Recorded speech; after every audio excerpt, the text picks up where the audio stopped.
Hey, my apologies for this short little announcement before we begin the stream and everything, but if I do need to go do something, it literally just came up, so give me 1 second, everybody, and we'll begin right away.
Okay, sorry about that, everybody. We are here. My name is Coin. Welcome back to The Legend of Zelda Tears of the Kingdom. Before we begin, I would just like to take a second and thank our lovely contributors for this month's cycle. Thank you to Michael DS, MonkeyFunk4D, and the Gifter for Caning QXQ for their subscriptions this month. I hope you guys enjoy the benefits that come along with those subscription packages. And while I don't have any patrons or one-off contributors, I would like to thank Rasby for their continued Rasby the Player for their continued coffee membership tier package. Sorry, my brain definitely scrambled what I was going to say there. But again, I'd like to thank everybody for their financial contributions this month. It means more than my words can really easily say. Now, let's get to the usual streaming rigmarole, shall we? So, nothing happened off camera because I can't save with the segment that we're at right now. So I opted to keep things as they are. Last time, we went into Hebra, we basically went into Hebra, went into the Lucky Clover Gazette, got introduced to Tracy. Let me at least get some ambient noise for everybody and just make sure that's working. It looks like it's working. Anyway, yeah, we met Tracy and company, and we joined the Lucky Clover Gazette. And we were signed under under a Rito man named Penn. And now we have to go back to all the stables that we went to do canvassing, for Zelda's disappearance. Yay! Then we went to we actually let me see if I can't. So here's the world map. We're here on the surface. Then we went over to Lake Totori, where Rito Village was. We learned the Hylian pine cones. We learned that they were useful for creating updrafts with flame.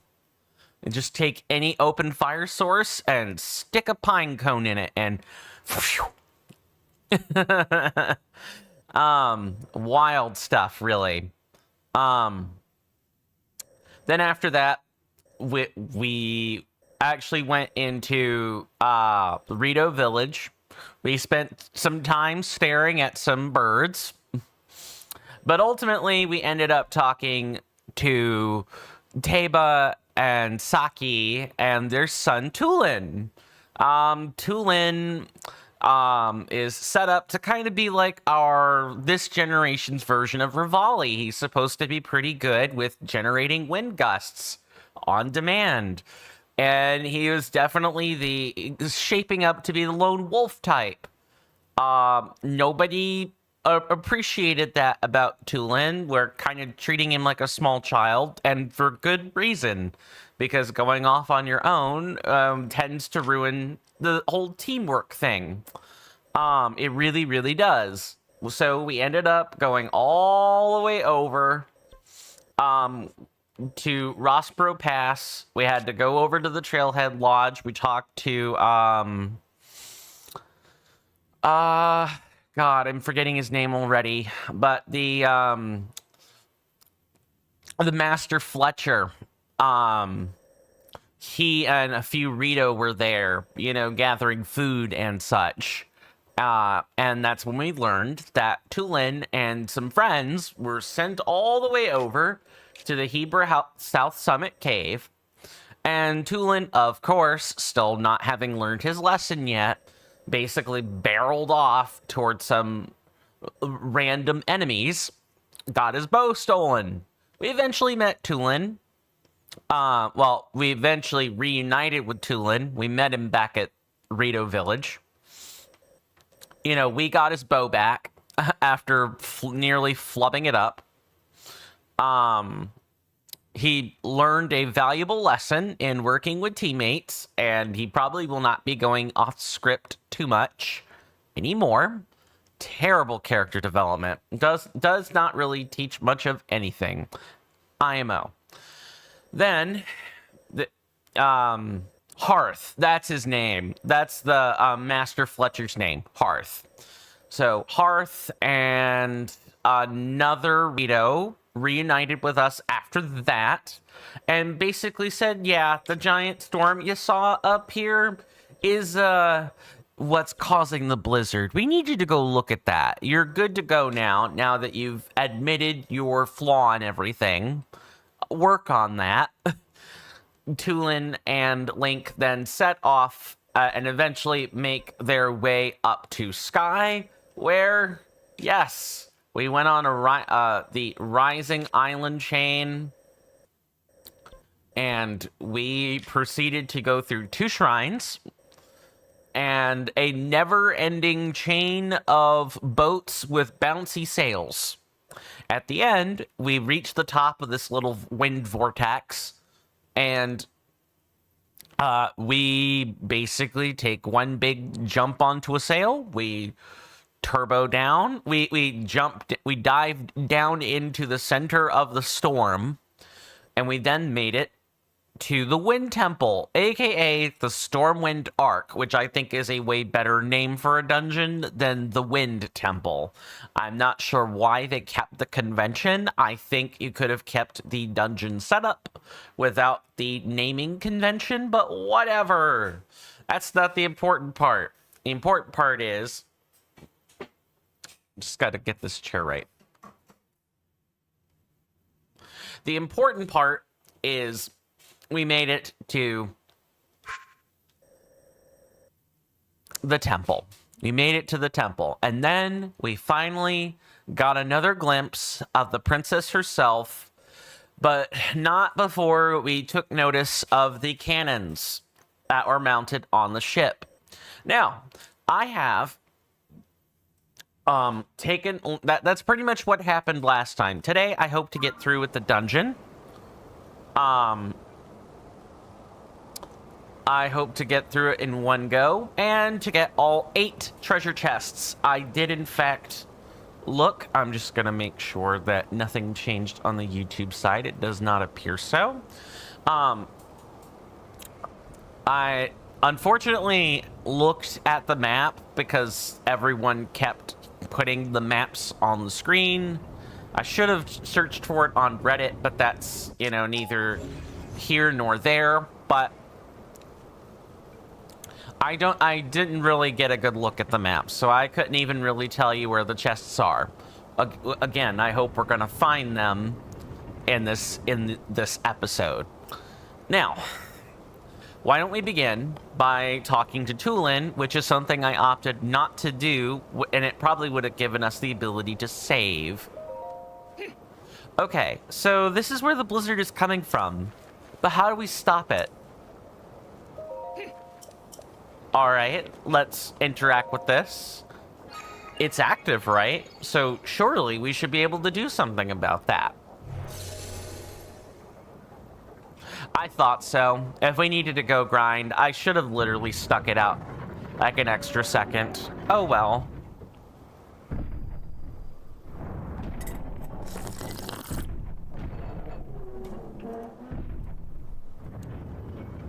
Oh.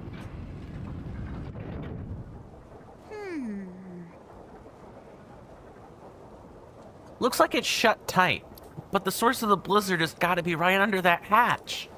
Isn't there some way we can get it open? Maybe. Oh, the magical, mysterious voice is gonna tell us. That sound. Brave fledgling. There are still 5 locks securing the hatch on the deck. Use your power to release all 5 locks, and the hatch should open.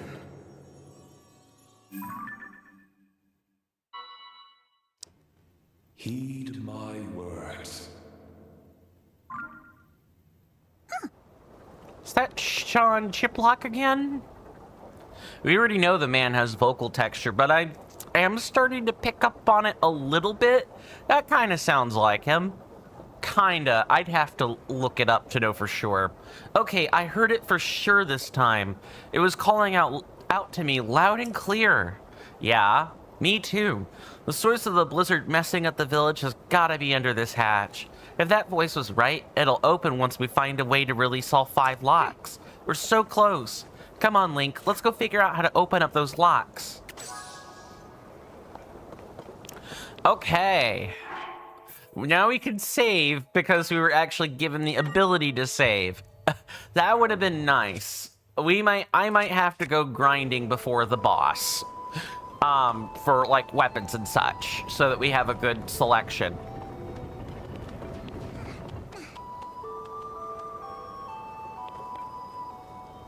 I'm gonna be quiet a second and let you guys hear this music.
Give me 1 second, everybody.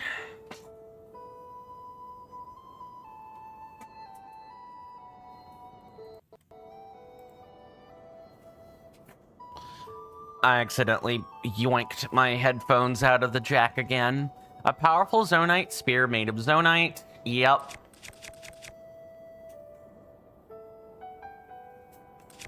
There we go. I just had to adjust how it was in the jack. I wouldn't be surprised if my streaming computer audio jack is damaged at this point.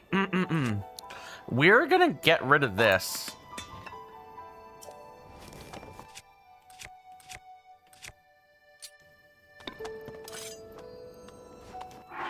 Okay, so what? It's a zonite spear and a... No. It is a wooden stick and a construct torn level 4. Okay, got it.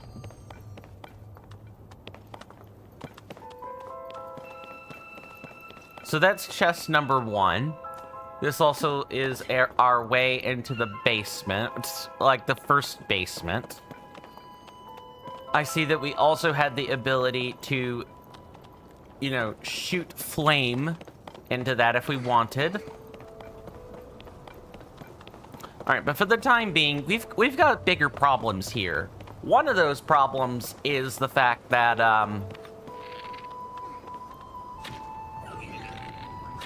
no, don't even think about it.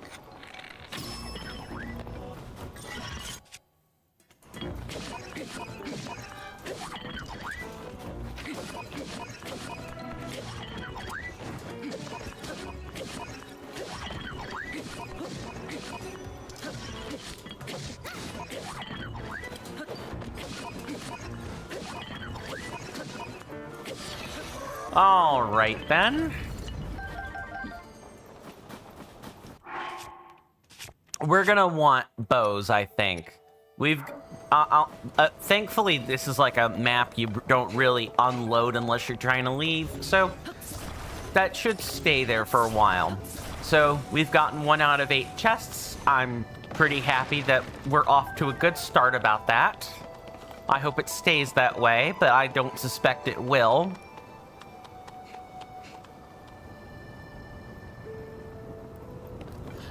Now, as I was saying, we have some cannons that are up on top.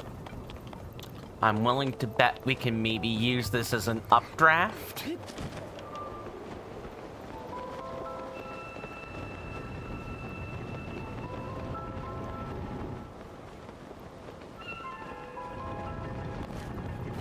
Okay, are we gonna...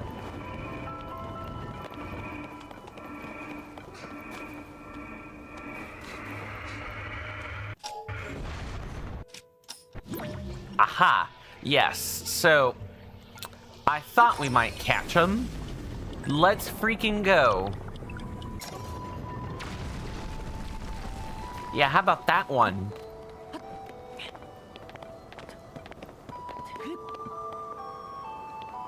Okay.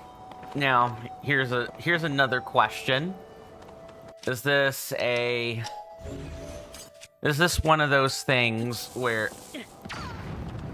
Sorry, Tulin, I didn't mean to chuck a bomb at you. Yikes.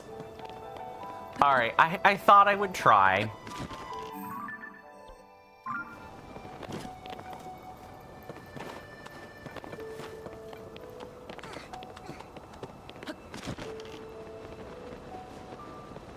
And we can, in fact, climb pretty much all over this. Of course, I don't recommend that we do that, but it's nice to know we have the option. Let's maybe make sure we've investigated all the different sides.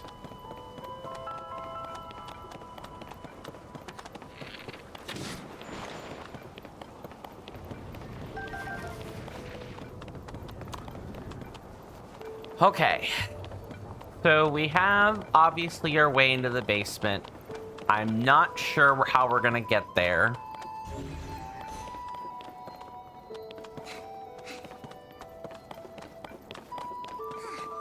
And if I look...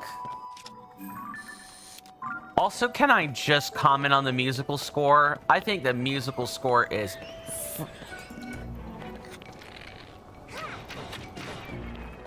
is fantastic.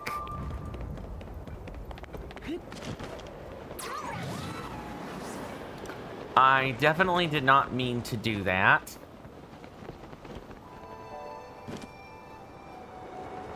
It's fine. And it eventually ended up going somewhere over here anyway. But yeah, the musical score for this is fantastic. It's subdued. You can tell that it's kind of floaty and airy, and you know, it's sort of it's a light musical track, but it's one that I'm going to enjoy. I get the feeling the soundtrack for the dungeons is gonna be pretty good. considering that the rest of the game is ambient noise or cutscenes. All right.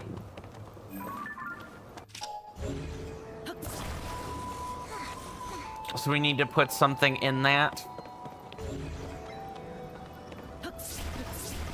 Yeah, that shouldn't be too hard.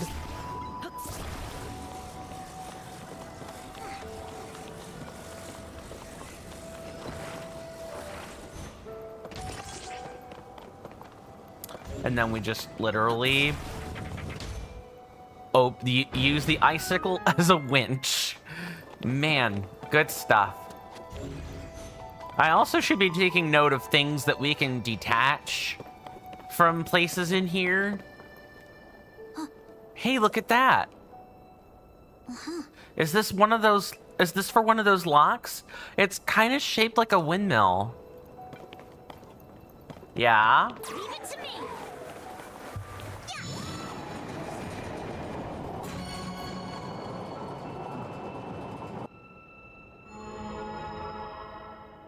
Yeah, that lit up. Hey, Link! This thing opened one of the locks. We gotta find the other 4. And they really bothered to give Tulin voice lines for this? Okay. Sure, game.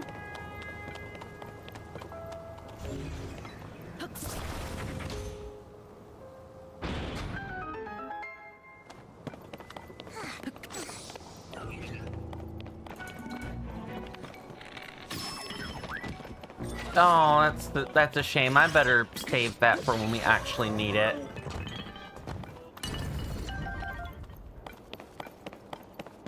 Okay, so here's the second treasure chest. Is it trapped? With the number of enemy types that are in this game, I wouldn't be surprised if they added mimic cuties or something. Oh boy. A real-life friend of mine does not like when I bring up mimic cuties, so I avoid bringing it up too often. It's mostly in a joking manner. Mimic cuties are like a Kid Icarus enemy, I think. The treasure chests literally have legs.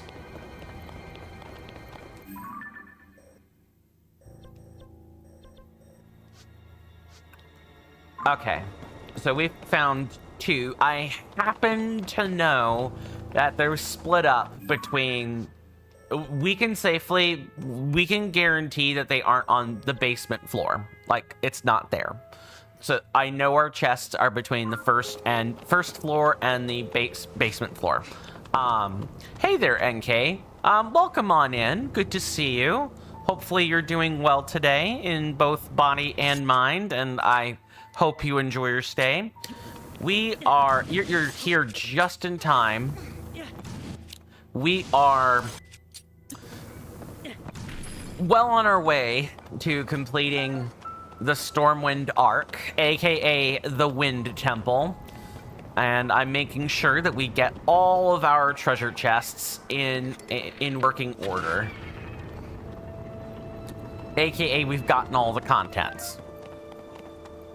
I know there are... I unfortunately could not help but find out the information about exactly how many chests and, which floors contain, the distribution of chests.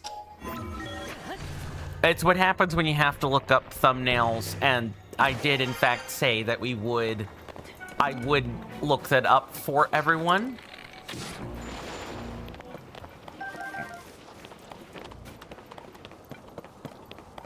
But I'm kind of soaking in the dungeon. The sides of the Stormwind Ark hold many icicles. The sides, you say? Yeah, there are probably ways into the basement. I like to think that this is like a call, right?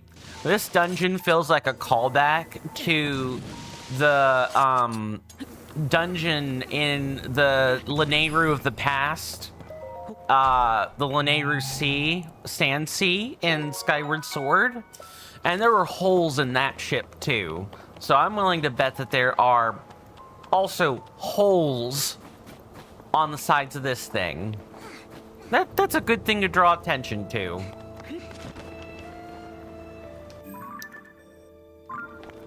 There's probably a chest up here, if I had to guess. Because if I were a game dev and I wanted to, get Babby introduced to first dungeon, that's kind of what I would do, is put a chest out around here. Guess not. Oh, okay, thank goodness. I gotta look where I'm going, because if I don't look where I'm going, we're gonna be falling off the dungeon room floor. So the way that I'm gonna work this is, and I said this yesterday toward the end of stream, but I'm gonna say it here as well. So I'm gonna make a first pass through the dungeon, and I'm gonna attempt to get the chests on my own. Once we get all 5 of the seals unlocked, because I know how dungeons in Breath of the Wild work, we're probably not going to be able to come back. Once we are ready to hit the boss, if I'm not sure that we have 8 treasure chests unlocked, I will ask for help. That's when people can more directly backseat. For the time being, I would like to make earnest attempts at figuring stuff out. I think it'll be more enjoyable this way. I am excited to literally crawl over every inch of this dungeon and discover things for myself. This is definitely our... No, I take that back. Just a precursory look at that map, should show me otherwise. All right. Okay, that's fast.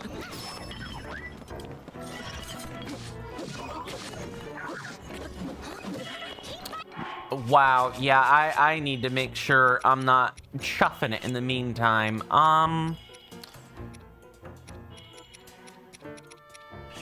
Yeah, sure, this is fine, and then we'll use apples to fill the stopgap on health. Thank you, Tulin.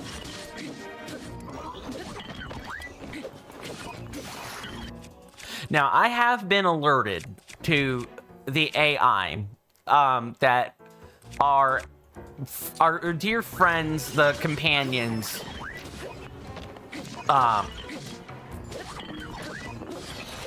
use. I am going to be prepared for complications, let's call it. Not here. Tulin's AI is pretty good. When we get to the next couple of dungeons,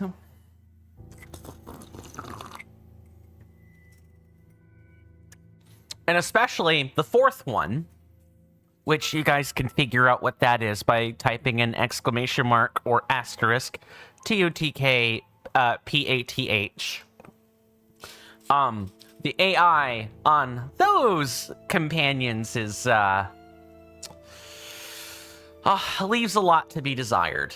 Hey there, Mr. Fabian. Welcome back. Good to see ya. Hopefully you're doing well in both body and mind. Hope you enjoy your stay. You're here just in time. We are in the midst of exploring. We're in the midst of exploring and unlocking all 5 seals of the Stormwind Ark, aka the Wind Temple. I don't know. I said this earlier when I was doing the introduction for the stream. Can I say that the Stormwind Ark is a better name for the dungeon compared to, I don't know. Oh, what do I want to do here? Maybe it's got 10 and 24. Yeah, let's make a spear. Let's do that. Nice. Yeah, the Stormwind Ark should have just been the name for this dungeon. Absolutely. There should have been no question about that.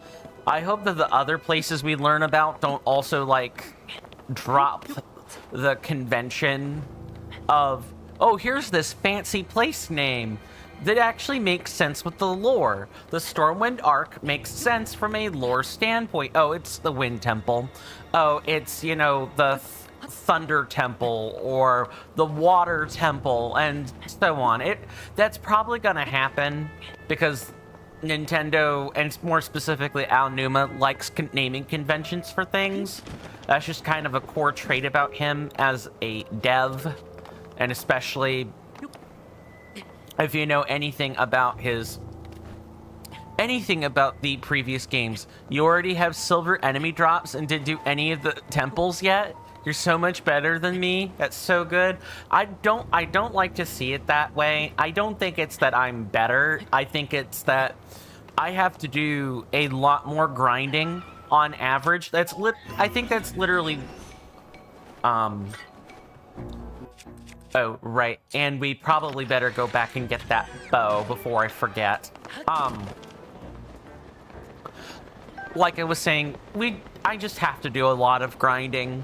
I've fought a whole bunch of Froxes. I've fought Lionels. I've fought Hinoxes.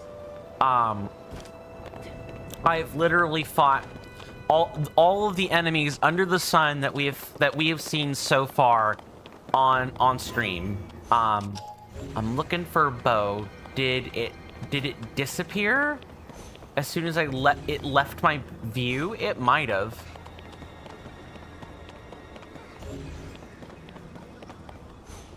Sounds like it did, because the bow dropped right around here. Okay, I've learned that weapons dissipate after a while if you don't pick them up. The same is probably true for other stuff. You're just saying from your perspective and story as well as exploration-wise, that's fair.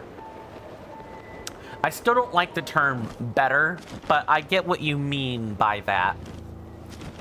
You find it impressive, and for that, I'm absolutely flattered. Okay, we have 1, 2, I believe we've picked up 3 chests on the first floor. Because we go back here, and there's another one. And we had the one back at the beginning on this side, so there's just one more chest, and I'm pretty sure it's definitely around here somewhere. I'm gonna make a save, and I'm gonna poke around the sides of the ship, see if I can't find it.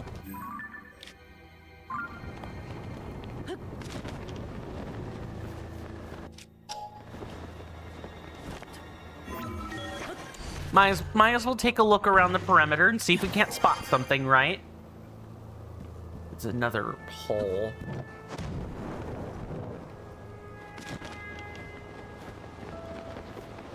Oh, I hope it's not up there. Oh, you know how we could reach that? We could literally just use this updraft. That's how we would get to it. Still gonna explore the perimeter, but...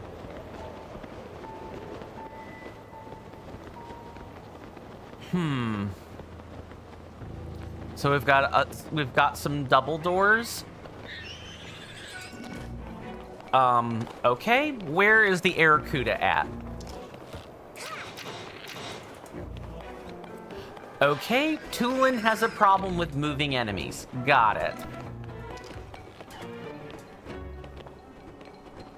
Oh, Mr. Aracuda. Oh, damn. I also have problems with moving enemies. Alright. Sure. I will just say that you'll either love the boss or hate it. There's literally no in-between. Fair.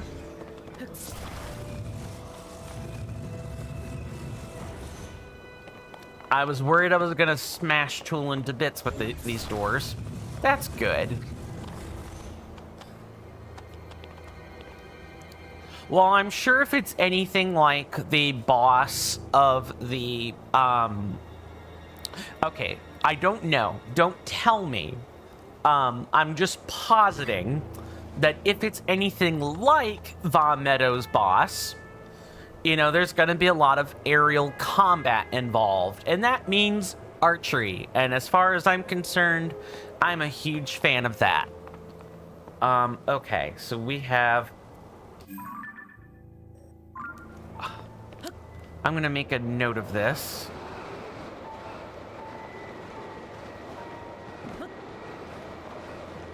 Okay.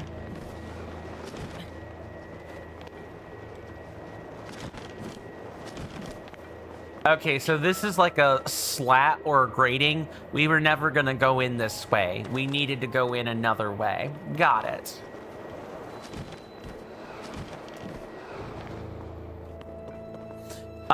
Fabian says, I personally love the boss. It literally just faded from view. And also, what time do your streams normally finish? I normally stream from 1 p.m. to 5 p.m. Eastern Standard Time. So we've probably got another, I'd say, 3 hours and 20 minutes before I would normally call the stream. I may push and do this dungeon in one go if we're not done by the 4th hour, let's say. But your question was, how long do my streams when do I normally you know, when do I normally finish? Yeah, they're 4 hours long, and they usually finish by about 5 p.m. Eastern Standard Time. If you need if you needed an actual hour there. I don't know what that would be for you. You may want to look up EST to whatever time you have. I would say I'm about, if you live in some place like France, you're about 6 hours ahead of me. If you live in a place like Romania, you're about 7 hours out from me. Or 8 hours out from me, roughly speaking. Oh man, really? They gotta drop something? I guess I can farm more... I guess I can farm more stuff. More mining implements later. Alright.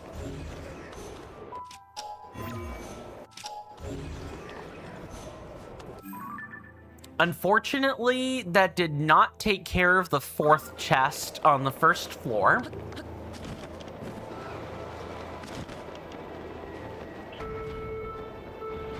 Okay, what alarm did I set off? Because I definitely triggered a laser right there. Oh, you might stay for another 30 minutes and then go to bed? No worries. I thank you for any length of time that you spend here, Mr. Fabian.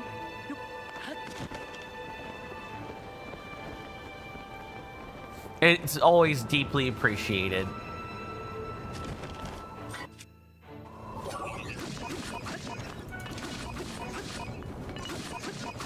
I was wondering when I was gonna get another bow.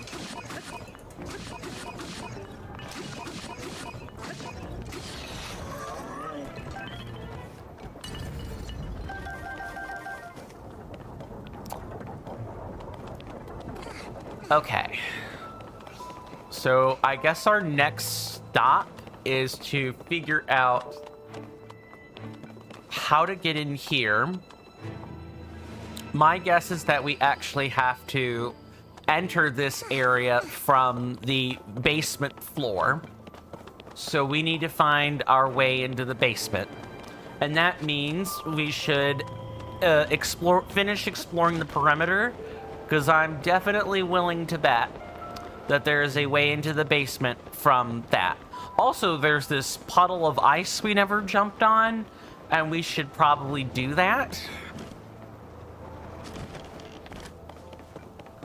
Maybe this is the hole we're looking for. Yeah, I'll say.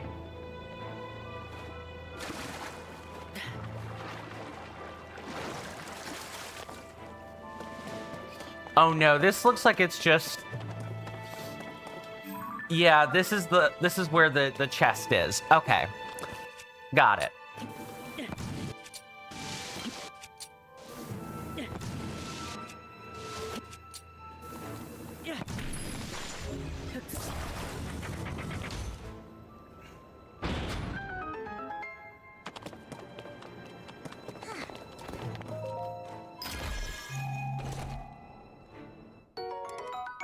Ooh, nice. I was wondering when I was gonna get one of these. I will drop this Liesel shield. Oh, that was something else I needed to, like, read off. I bumped into the Liesel shield. Its pictures is in the compendium. I just never read it. This Liesel shield is adorned with several metal shells as a means of reinforcement. Its defensive capabilities are high, but its weight requires a skilled soldier to bear. Alright, now we're gonna drop this lovely beauty. I said we're gonna drop this lovely beauty. Game. Link, I need you to do your thing. And do it right.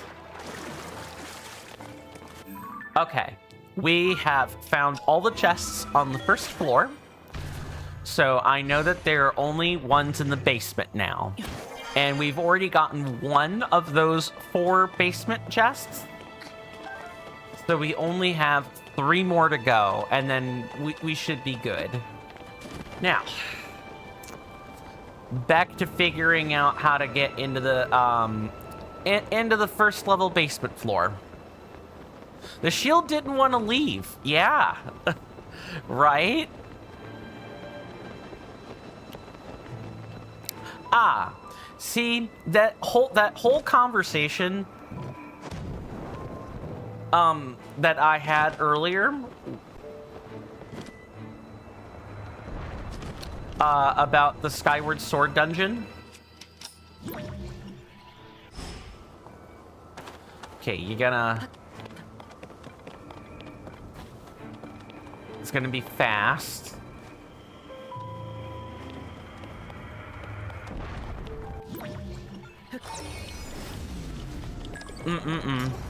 Yeah, absolutely not. No cannons allowed. But yeah, like I was saying. Wait, I'm sorry, what? Okay. What floor is this chest corresponding to then? I guess this would be the basement level chest, right?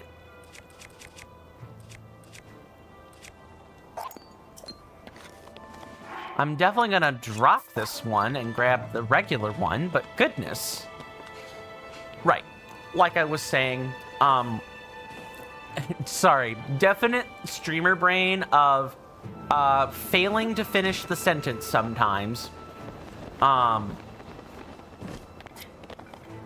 That whole quip I made about the Skyward Sword, you know, Sand Sea ship dungeon, and the fact that there were holes along the side as well as like hatches and stuff. Yeah, this is what I was talking about.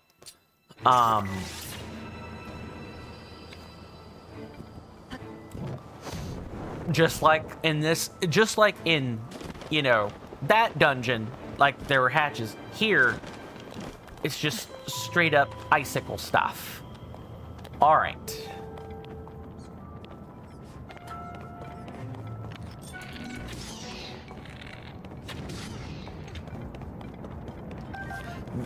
Nice. That piece got stuck in the wall. Clippable moments for 500, Alex. All right. So, we're in here. I can see that we have a chest. We can pick it up, maybe? Oh my god, you just beat Breath of the Wild? Nice! Base game, I assume, right? You know, without DLC? Or did you beat it including the DLC? Just curious. Either way, excellent work.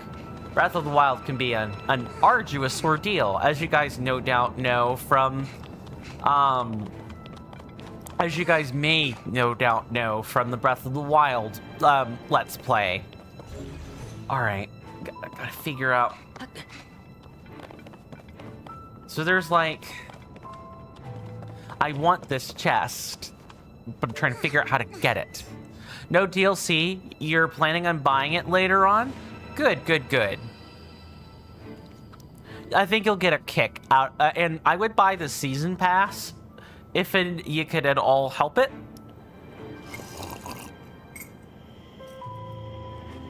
That's going to save you money in the long term.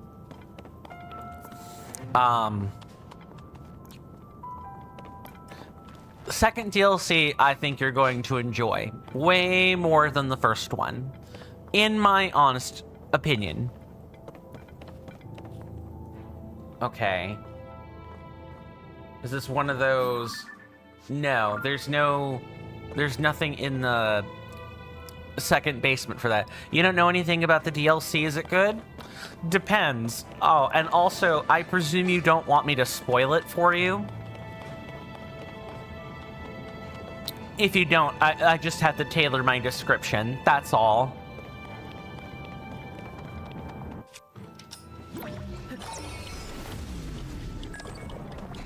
Does doing this, like, open it? I don't think so, because we have this hole, right?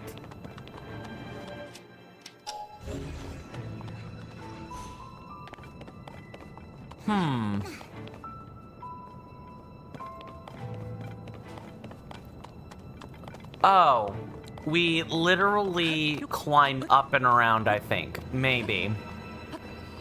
Yeah, I just want to make sure I don't spoil things, if you don't want those. Fabian says, I'm fine with spoilers. They don't really bother me as long as you experience it at your own pace. Fair. Okay. So, if you get the season pass, there are 2 DLCs. The first one is the Trials of the Sword.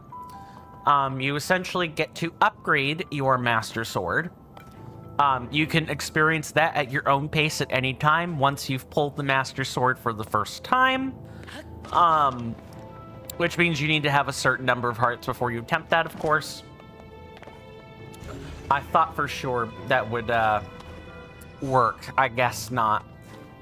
Maybe it's one of those I need to, like, literally snap off an icicle or something. Anyway, if you like combat in Breath of the Wild, DLC 1 should be enjoyable for you. Oh. Well, I would appreciate it if you didn't spoil, but I totally get it. I would have thought about that in just a moment.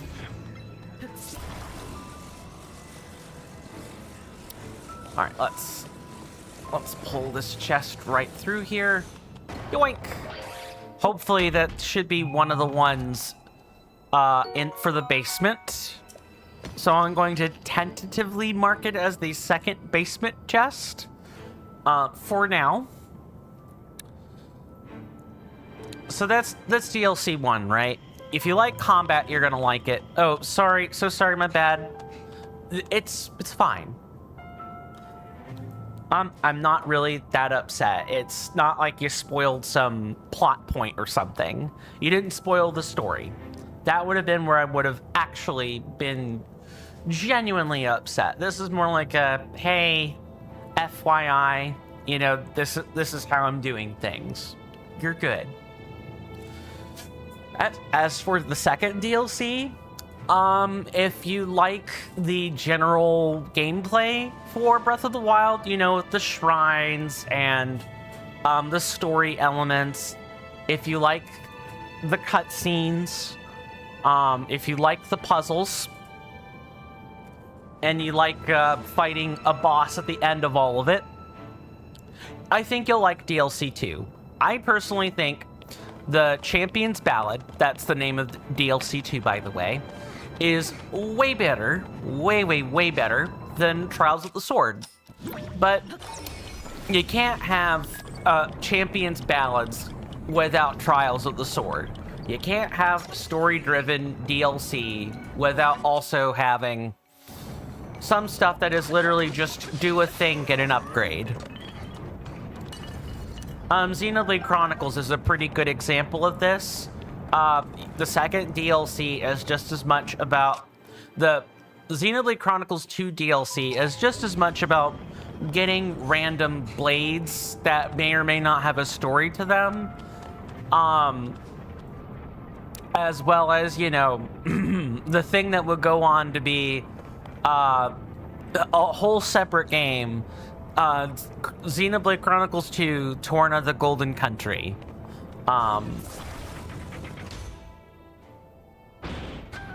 Okay, this is a shortcut to get back in. Good, good, good.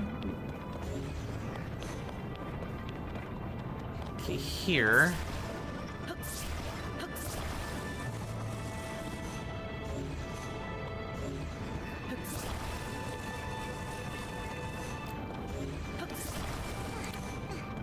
Okay, we clearly want... Oh, we just use an icicle as a spindle for this thing. Okay, got it. Yeah, just like this.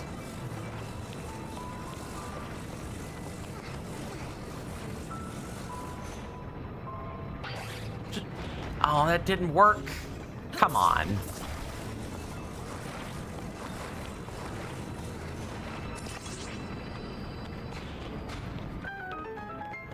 Do. Come on, Tulin.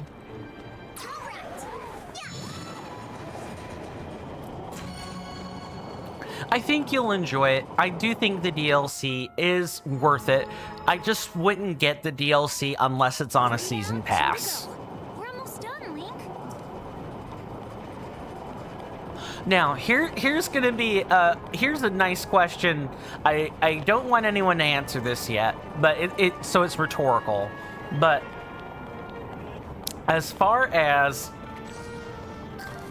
voice actors is concerned, I'm wondering whether or not a woman voices Tulin here, because that's typically been the trope, whether it's been in anime or story.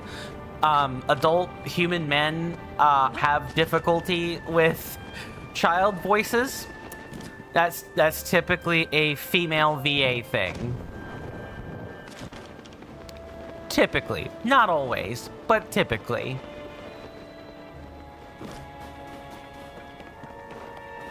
Or, you know, sometimes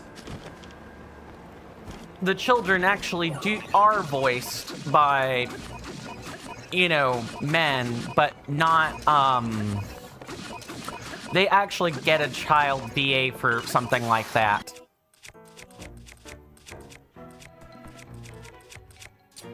My birthday's in a few days, so I'll save up B-Day money to buy the DLC.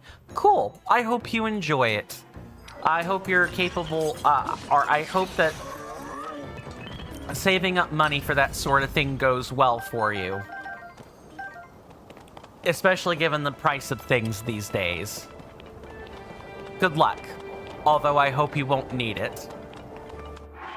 Okay, there definitely should have been a...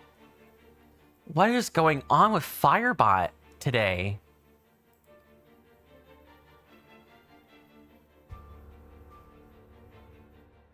Oh, that's why. It's because the alert timer is interesting. Okay, we're going to enable this, and I'm going to have to do this here. You hear that off in the distance, my senators and inductees? That is an ad storm. In about 5 minutes, it'll blow over us, and then we can get right back to the gaming. Thanks. I'm definitely gonna have to adjust that to turn on at a later time, or you know, just make sure Firebot's running. Anyway, that is my cue to talk about, or to shill really quick and tell you guys about the commercial break. I do run commercial breaks here on Twitch. There will be we'll do a screen switch. There will be a timer, all that fun stuff. And once the timer is over, you know, we should be able to pick up right back where we left off. I highly recommend stretching and getting up and moving around for yourselves, because I'm going to be doing that. Got to keep the DVT away. That's deep vein thrombosis. Got to keep away those sorts of conditions.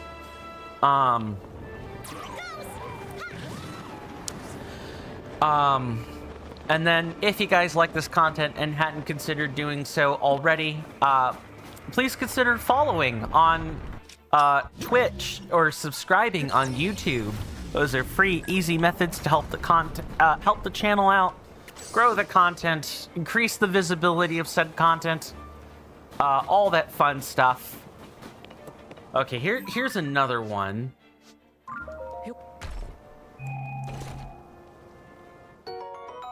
I'm gonna tentatively put this at the third out of fourth chest.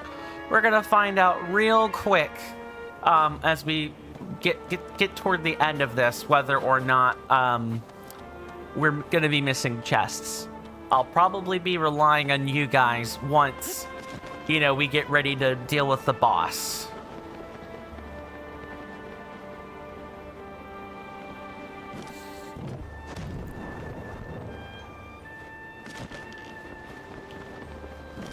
Okay, I'm just gonna drop in. I think I have just enough time to do that. And then I'll need to park it here while we take our first commercial break. See you guys after the break.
So sorry about that.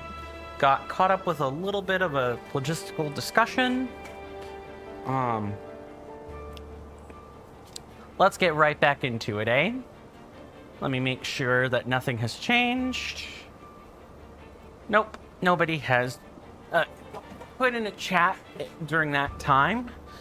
So, let's get to it.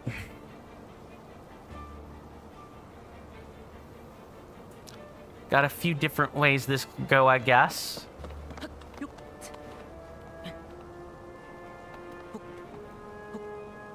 Should drop down and maybe do it like this.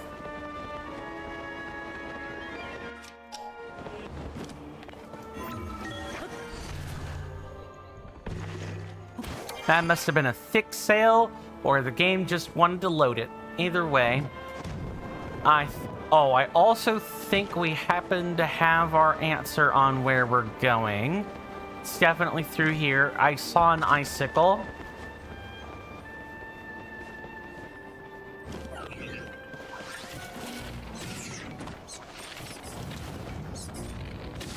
Okay. Wow, that is an Oh, yeah, gotta eat something like right now or we die.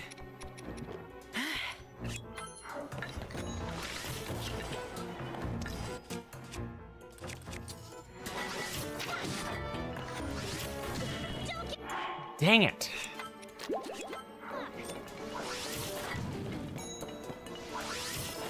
Oh, wait. I gotta wait for him to actually shoot. Oh, thank you so much for the follow. I do keep follows anonymous here, but I hope you enjoy the free emotes that come along with that. And I hope you enjoy your stay and that you're doing well in body and mind today. Okay, gotta pay attention.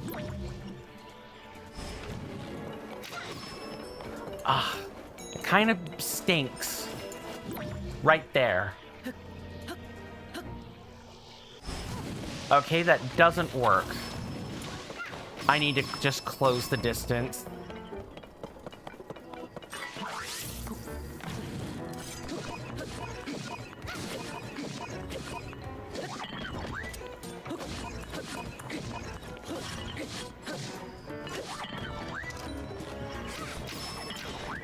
Nice.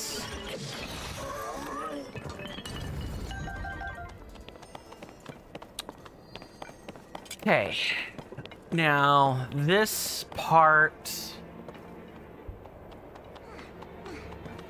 Oh goodness, what is? I'm pretty sure we dropped down to that particular one. That particular, like, you know, wind turbine. I'm pretty sure it's how we would phrase that.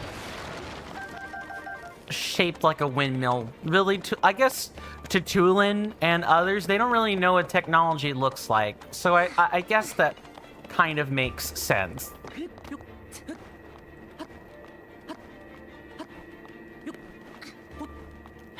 And then we just drop down like so.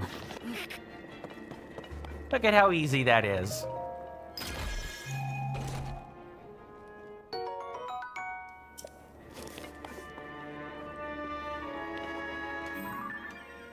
Okay, so what do we have left? We've got the one in the basement. And we have the one down there. Or no, we still have one on the first floor technically, but we have to come up into it somehow. Okay.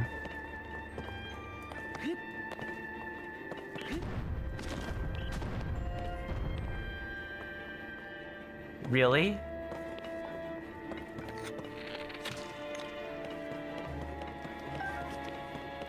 I wonder where that goes. Maybe it's a void out?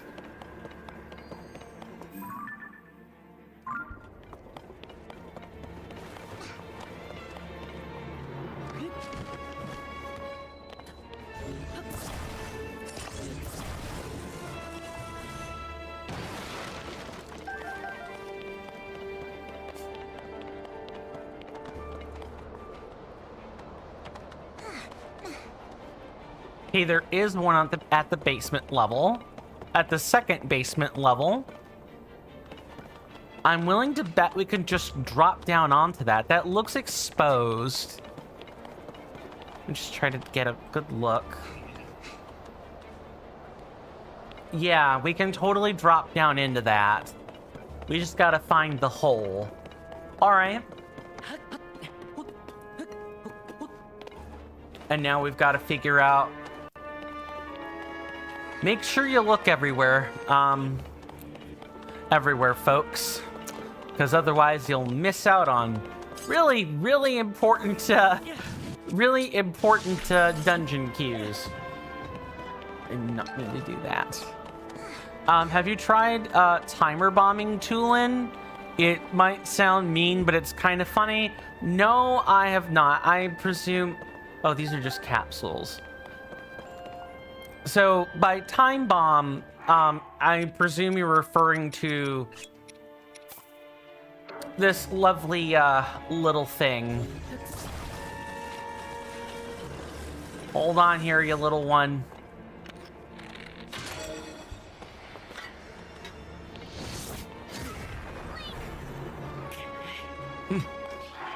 I'm willing to bet that wasn't what people meant there.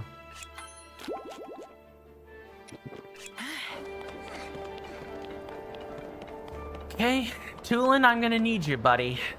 You ready? Leave it to me.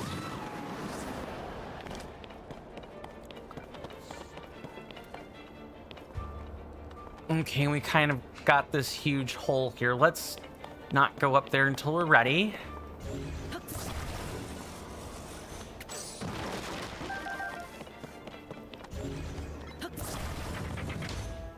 I don't know what... Oh, that's exactly what it did. He just ragdolls, and for some reason it makes you laugh. Fair. Yeah, the ragdolling in the Breath of the Wild game engine is pretty funny.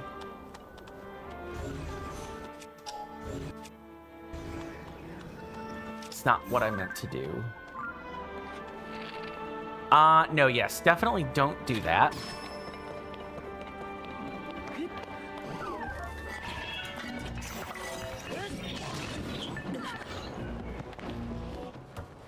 Did he just put a paddleboard together?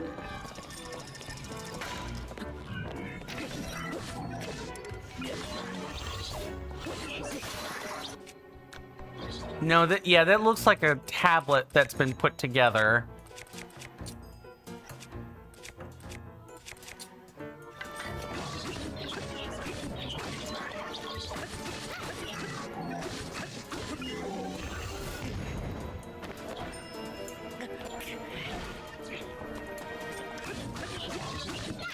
Oh, would you look at the time? You should really get going now. Have fun. Thank you so much for stopping by, Mr. Fabian. I hope to see you back again sooner rather than later.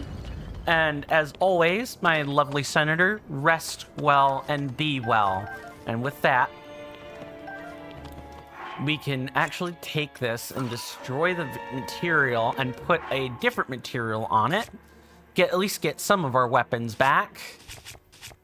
We're basically doing weapons maintenance all the time.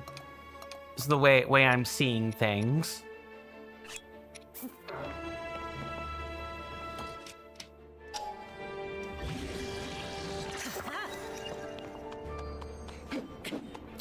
Yeah, that's a nice looking sword. It's a helix blade. All right, so this is basically an opening back to the outside. We can use ascend to make it through here. We don't need to do anything fancy.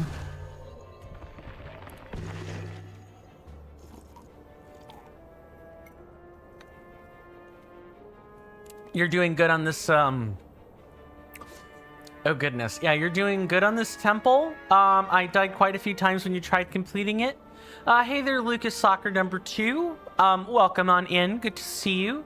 Hopefully you're doing well in both body and mind, and I hope you enjoy your stay.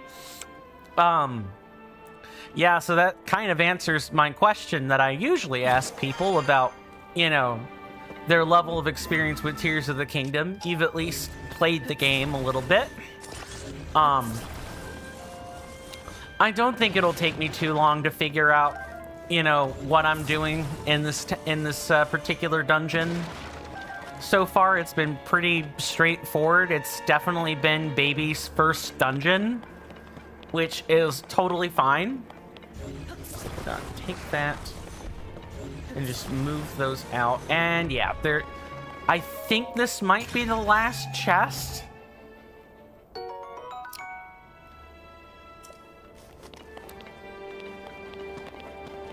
Yeah, it very much should be the last chest. Is that a hole or... No, I don't want to whatever.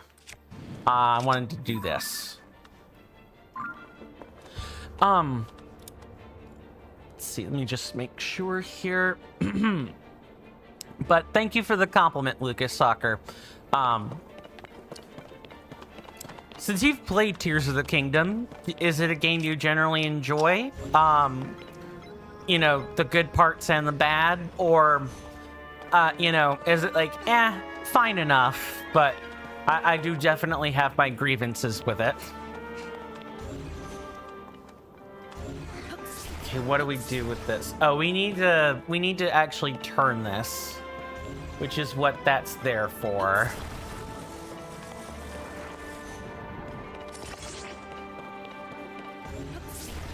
Grab this part. And it has to be moving consistently. Okay.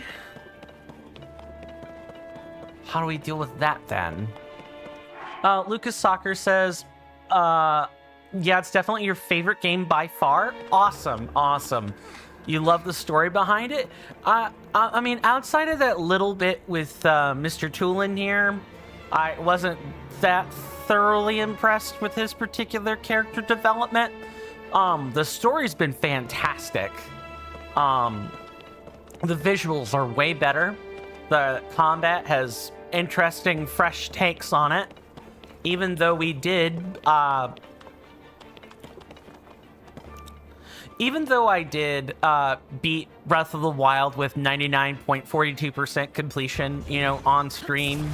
So I'm not like new to the game engine or anything. There's still definitely been some nuances with Tears of the Kingdom that have kept things interesting.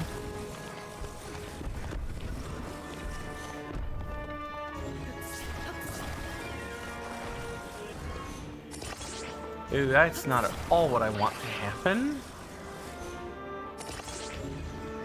Ah, man. Yeah. There we go. Mr. Tulin, are you ready to do this? Never mind.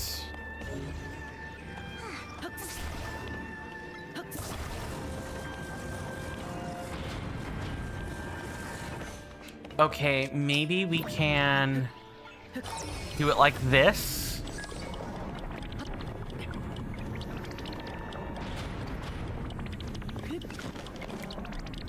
Yeah, the issue is I need to make this move.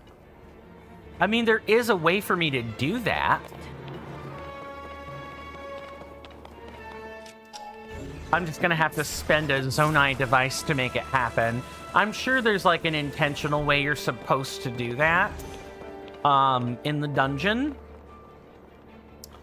Also, since there are some fresh faces, I will go ahead and remind people, you know, this is a first-time playthrough. I would really appreciate it if people didn't spoil the solutions to puzzles. But more importantly, like story plot elements, please don't spoil that stuff. There are people that are here that also want to enjoy a first-time experience. If I want a spoiler on something, I will ask. I will not, you know, I have been mentioning which questions are rhetorical and which aren't. I will straight up say, hey, my senators and inductees, you know, blah, blah, blah question here. what do you guys know about it? Something like along those lines. I'll make it clear that I am asking a question. Promise. Of course. Okay, the issue is that we need to make like an A-frame out of this. I think that's basically what I'm hearing. And then we can just staple a fan to it. Or yeah, we could just we can make an L frame instead. All right. And then we just staple a fan onto the front. Maybe, probably.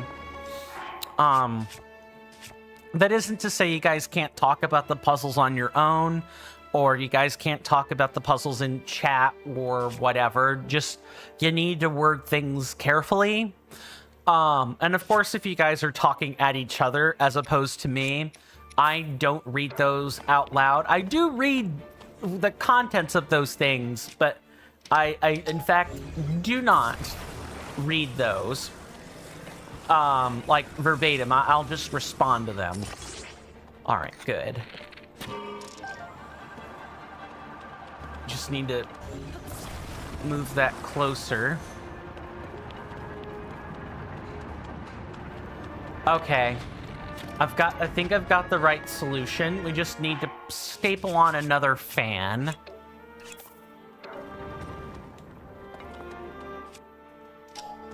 No, don't auto build.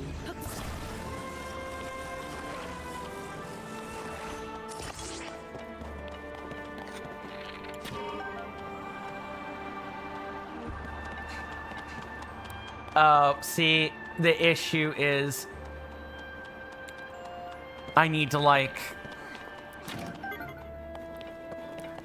ways to like push this, kind of like push it around. All right. We did see some rubble up from earlier. At least 2 bits of rubble.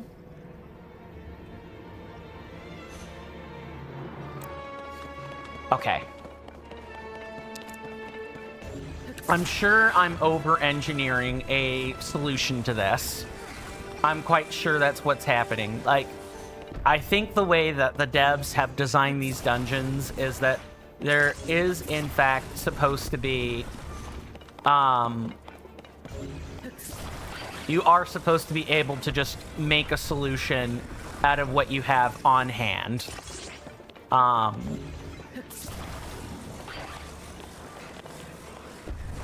I guess I'm just kind of choosing to do things my own way.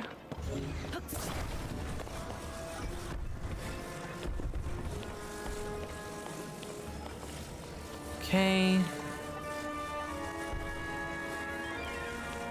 And then we tilt down like so. Stick a couple more of these little frames onto it. Or these little, you know, like stone debris pieces.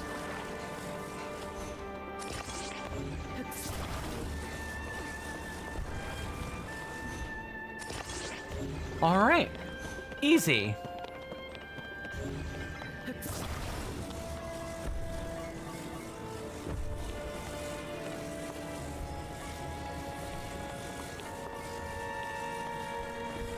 Really?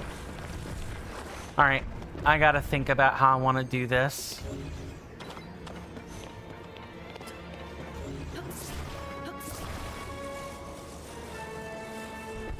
Need to like tilt this around.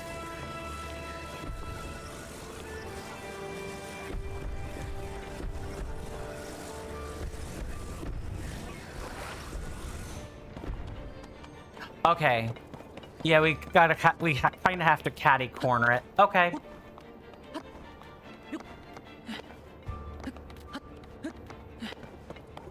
Okay. Neato burrito. So far, so good.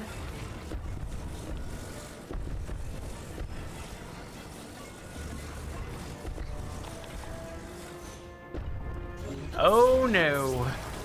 Okay, you know what? Actually, that's fine. That's fine. Let me also make sure I haven't missed any messages. I hope everyone is enjoying the gameplay. I'm certainly not the best at, you know, puzzles like this where you kind of have to build the solution. But I don't think I'm terrible at them either, all things considered. Okay, actually, now that we're here, we can break this up. We can, like, literally assemble a couple of little L frames and staple some fans onto it. And I think we should have what we're looking for.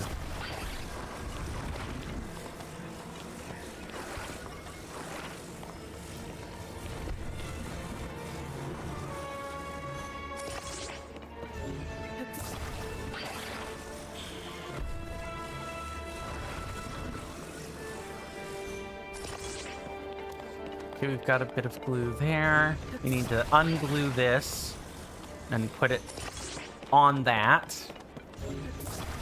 We basically just want to keep... We want to make sure the... Oh, also, I guess...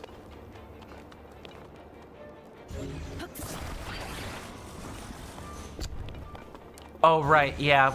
There's going to be 2 of these. Wait a sec.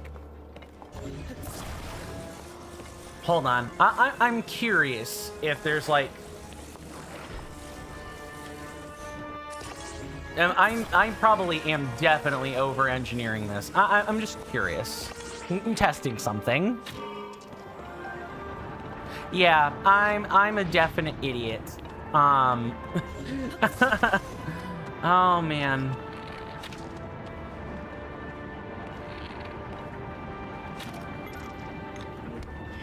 I definitely did not want to do that. There we go. Wow. Well, Tulin, you saw me get knocked around. Maybe you should, I don't know, think about not doing that. Let's just staple it onto the fan itself.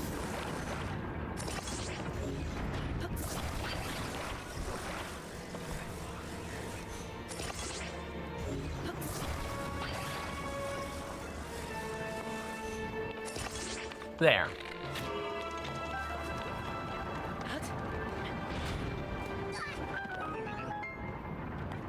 Okay, what enemy saw me? Oh, there's an enemy that's hearing me. That only took 5 ever to figure out.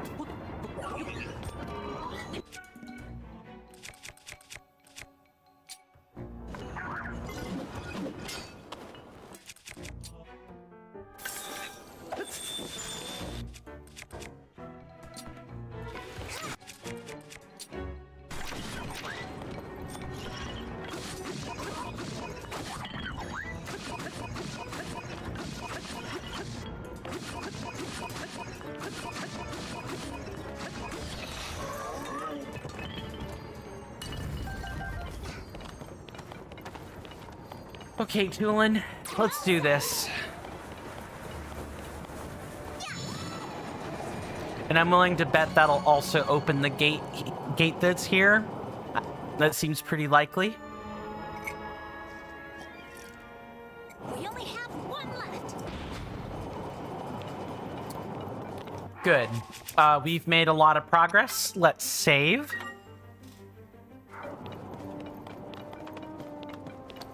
So now we have the last one is in beat 2. We know that's where it is. We saw it earlier. And there is definitely a way to get into that section. We just kind of have to drop down. Probably this, like, way low end spot right here.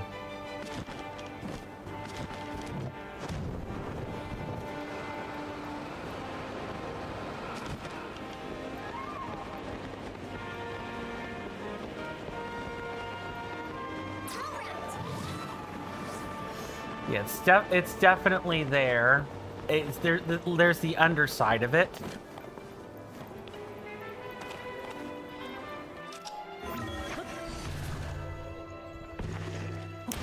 I might also be overthinking this too, now that I'm looking at it.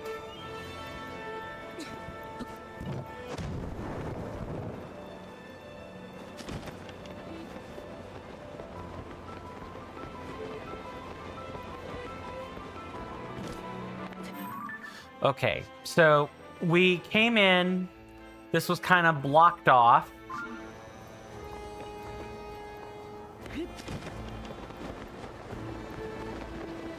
Okay, because... Oh, there's like a giant wind shaft we could use. In my opinion, what is the most annoying enemy in the game? In Tears of the Kingdom, an enemy I have found to be pretty annoying. I haven't really found too many of them to be annoying. Maybe the Gleeok, but I don't find all the aspects of Gleeoks annoying. I only find the wind buffeting particularly problematic. Like getting knocked around is never a fun experience. Like it really truly isn't a fun experience. I think, yeah, the ragdolling.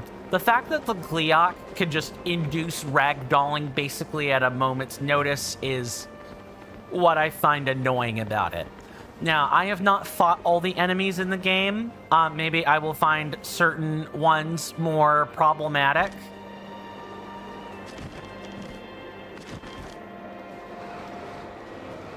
Oh, this is literally wrong.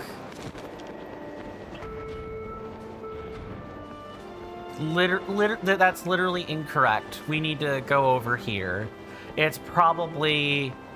You probably enter it from, like, the backside or something.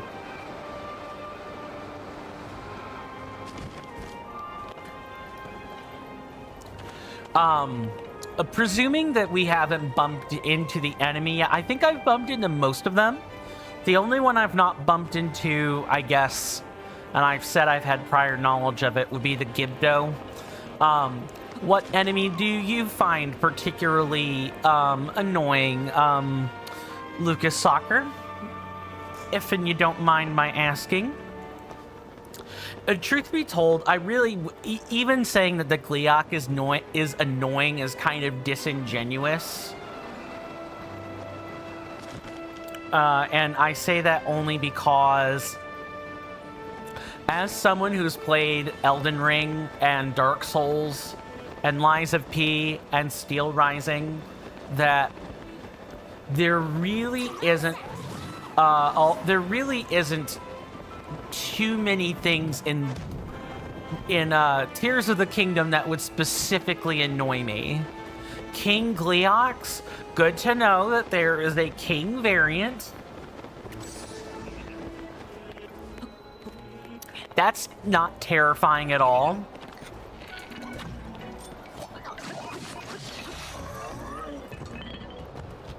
Nice job, Tulin. Thank you for, Oh, sorry if you spoiled something. It's not a big deal. You only spoiled, like, a variant of an enemy. You're fine. I would be legitimately upset if you spoiled, like, a story detail. I should probably put that in the description of the stream, huh? That would probably be really useful.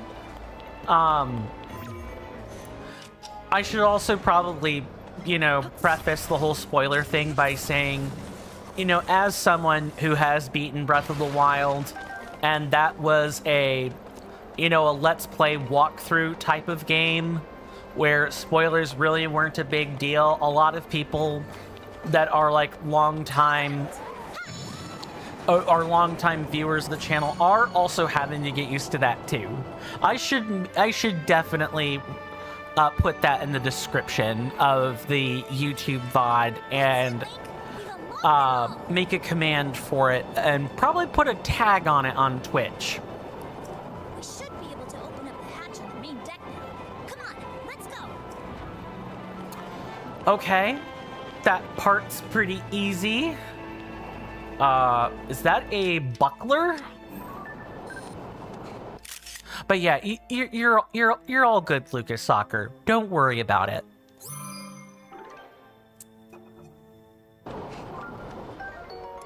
A shield used by the Zonai and made of Zonai, it lowers the energy consumption of an attached Zonai device. This is the baby version of the Mighty Zonite shield. Got it. Here we go. I'm feeling pretty excited. I can't wait to see what the boss is.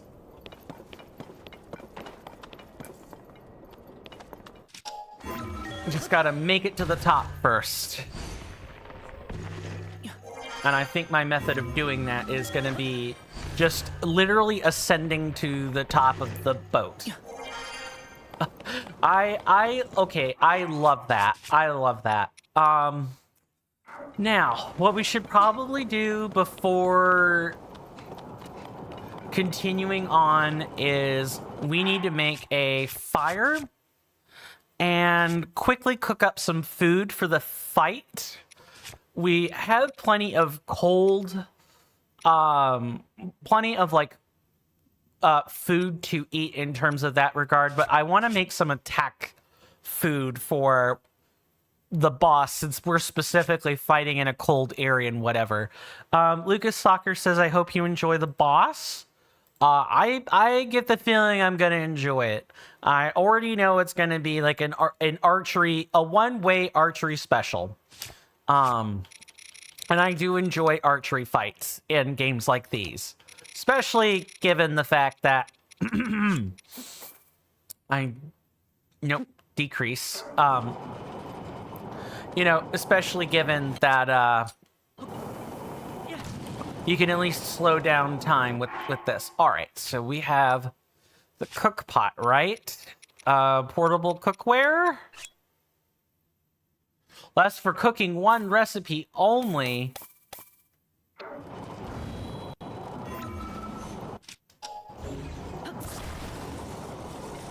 Oh, I see. We didn't even need to build a fire. All right, got it. Okay, what do we want to make here? Probably ice fruit. Yeah, let's make some biting simmered fruit. Probably 5 rounds of it.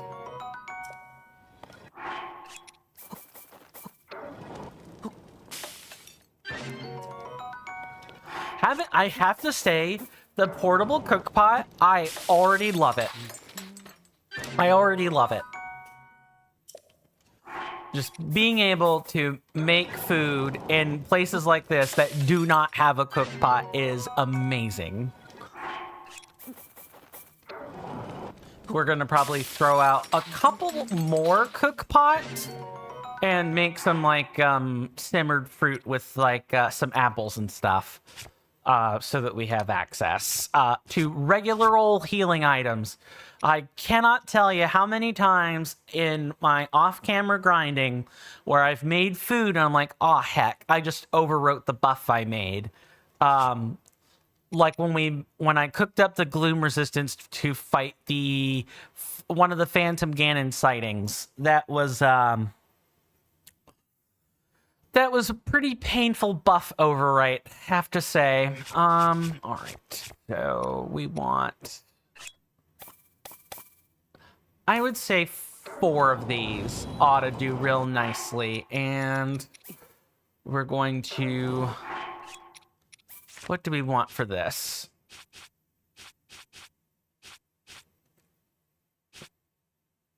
Yeah, let's just make some simmered fruit. I also love the recipe card system. That has been extra nice.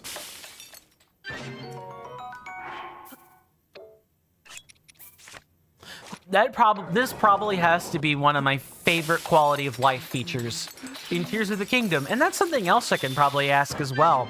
What is your guys' favorite, Tears of the Kingdom quality of life improvement compared to Breath of the Wild?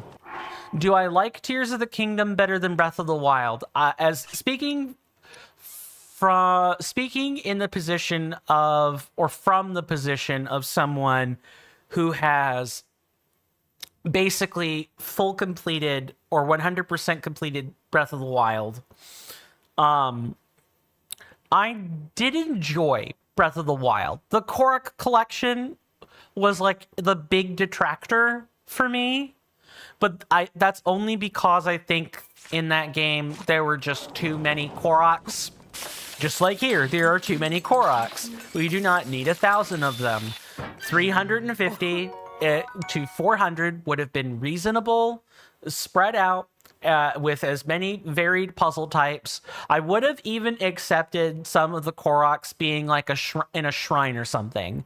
You know what I'm saying? Like, just less of them in a spread out in more of a landmark style, like the shrines are. The shrines are landmarks. It could have been implemented like that, but no, we could clearly tell that, you know, the Koroks are very much a recycled joke. To go on and actually answer your question, though, I do like it better so far.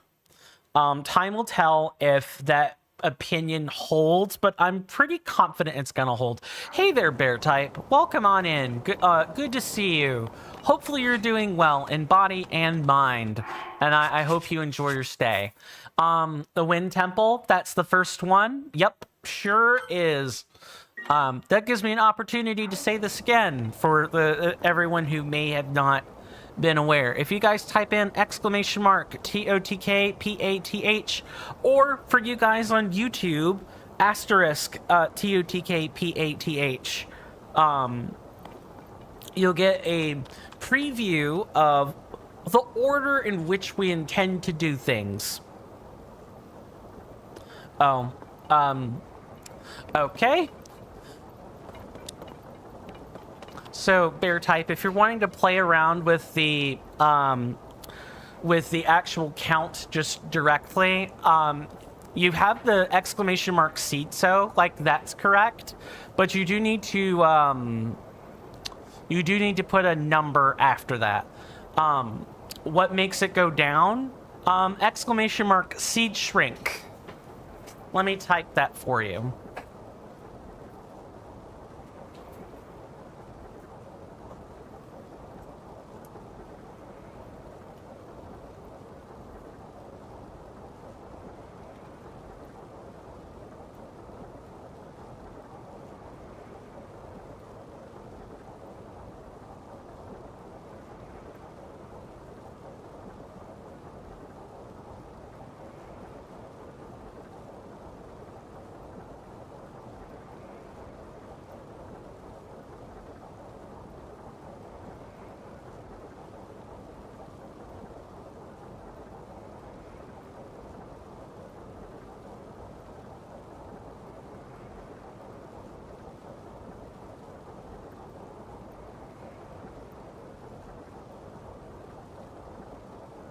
Unfortunately, I don't have the Korok counter implementation for YouTube. That would require me to use StreamerBot for both Twitch and YouTube, and I just don't have it set up for that at the moment. So the Korok counter is mostly for the folks on Twitch. But that's like our way of like manipulating a fun number on the screen while also probably showing off, you know, how many Koroks we've obtained so far. We are 0.7% from 25%, a quarter. You're doing a lot better than me with the Koroks because you just beat the game the other day and you only have 24 Koroks. I don't blame you. I don't blame you. If I weren't using a object map to help me find them, that's like my one caveat with Breath of the Wild as well. When I was playing that, you know, we use the object map to find that because guess what? I've already said that I thought that the Koroks held back the 100% completion experience. Can you guess what I don't want to do? That's a rhetorical question, by the way. I'm going to answer it. I don't want to find 300 rocks in random locations that, granted, some of them are on tops of trees or buildings where maybe it doesn't make sense to lift a random rock, but the rest of them, they're on like random cliff sides where it makes perfect sense for there to be a random rock, and so of course I'm not gonna want to lift it up. No way, Jose, not dealing with that. Gonna use an object map for that.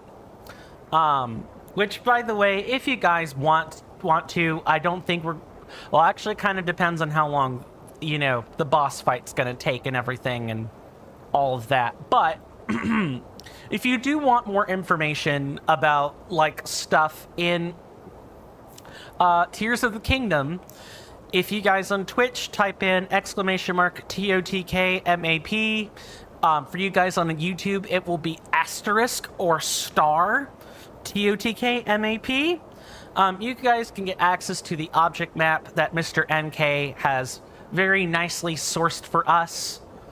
It is awesome. It shows coordinates. It'll show you what type of puzzle the Korok is, and so on. And it's awesome. Yeah. You can even, and this is a nice feature of the object map. It's also kind of the last thing I'll say before, you know, we enter the boss fight. You can mark off the Koroks as you do them on that map. So if you filter and make sure the Koroks are turned on, if you click on one that has like a solid icon on it, there'll be a little check mark. It's kind of grayed out. If you click on that, it will actually mark that off the map for you. I have marked every Korok so far. Bear Type says it took me like three-ish hours for the whole dungeon and the lead up before it. Did you start the temple this stream? Yes, we started the temple this stream. Previously,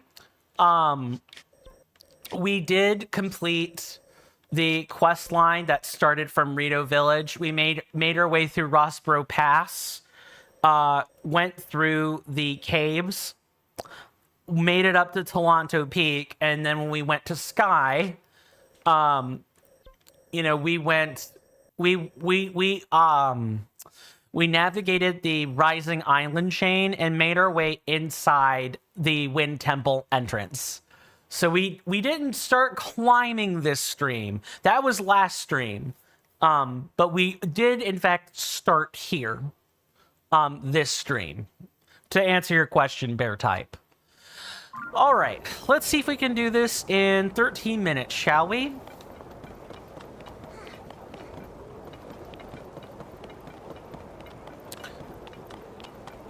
I'm gonna go ahead and mash a nice little key here. Bear Type says, I remember that I randomly ascended right to Tulin from a cave you were under the cave he's in, so you were super surprised? Yeah, I can imagine. All right. I'm gonna go ahead and press this. This fight's gonna be good. I can anticipate it already.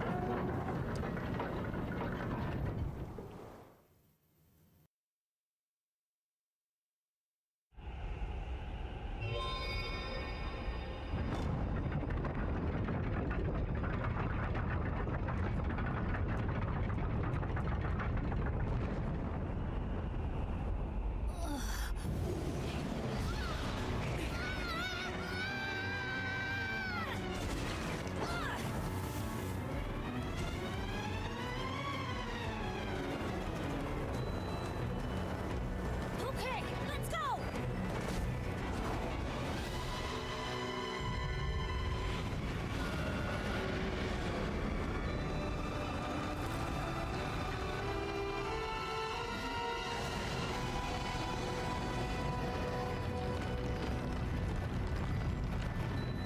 That thing must be what's causing the blizzard! We've got to take it down!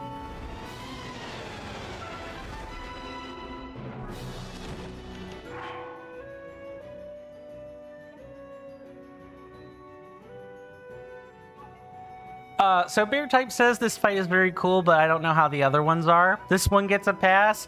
Yeah, Mulgera, meet your icy cousin, Colgera.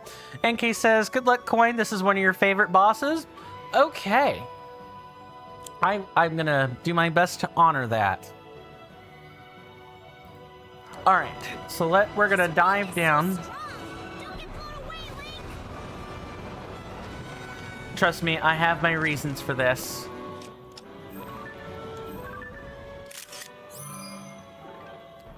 Just wanted to make sure I grabbed that.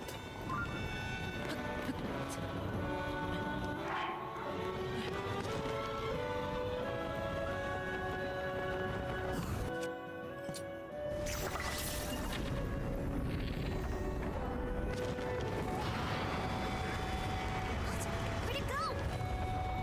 Oh, it's literally teleporting? No, it's moved into like an... Below you.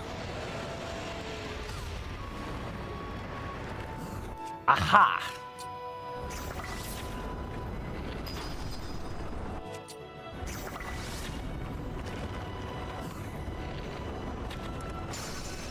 That worked.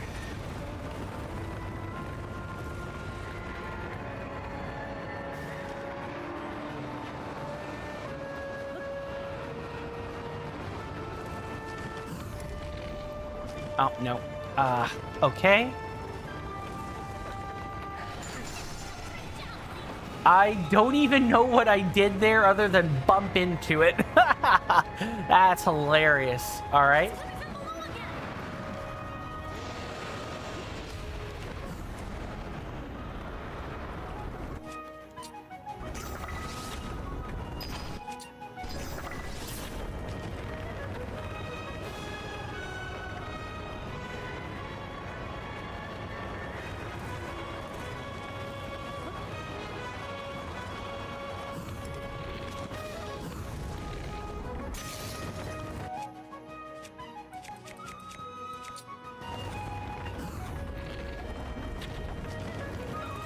Okay, I kind of have to just...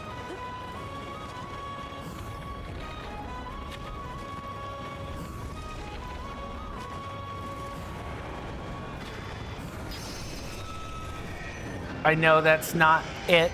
It can't be. We only whittled it to half health.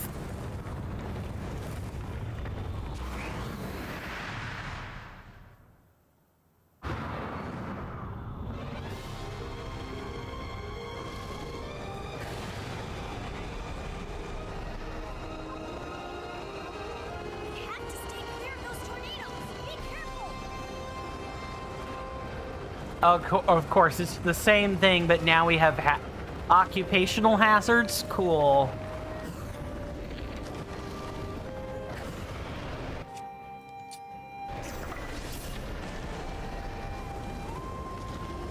Link, don't get too close to the tornado. Be careful. I'll help too.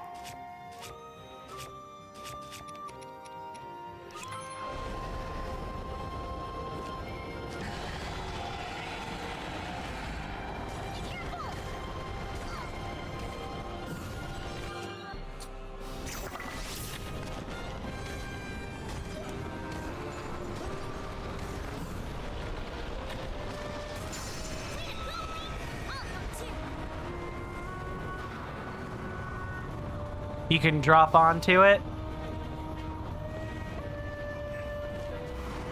Okay. Definitely gonna dive in from below.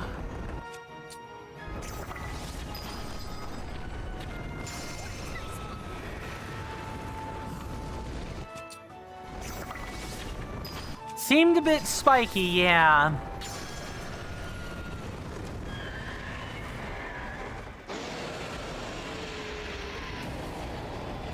Once he uses the spikes, you can drop onto it from above. Makes sense.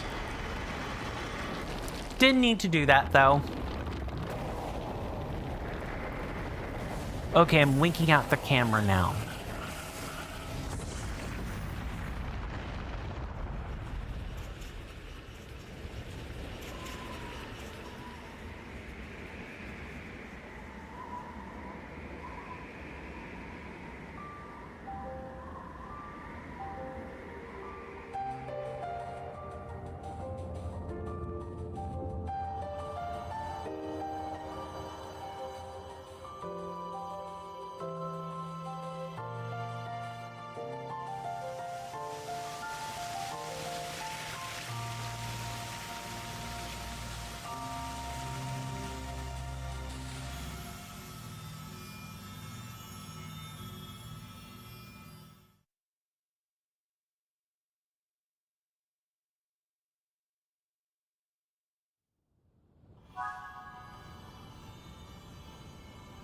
Yay. Yep. Thank you guys for the GGs. Much appreciated. And yeah, guess what? We got it done in basically 8 minutes. We're gonna pick up our friend the heart container. That's gonna make our gloom, that's gonna make our gloom weapons we get from Phantom Ganon a bit better. Just a smidge. Just a little bit. Oh no, it's not that. It's the gloom bow that has that particular trait to it. All right, Tulin, talk to... Oh.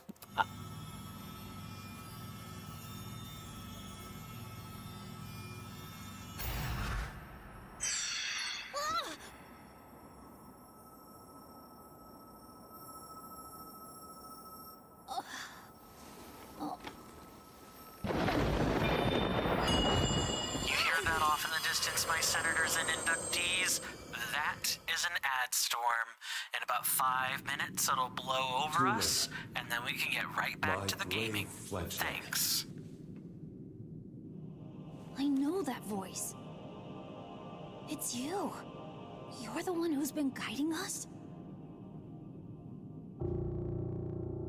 Yes, I am your ancestor from a time long ago. I proudly served Hyrule's first king.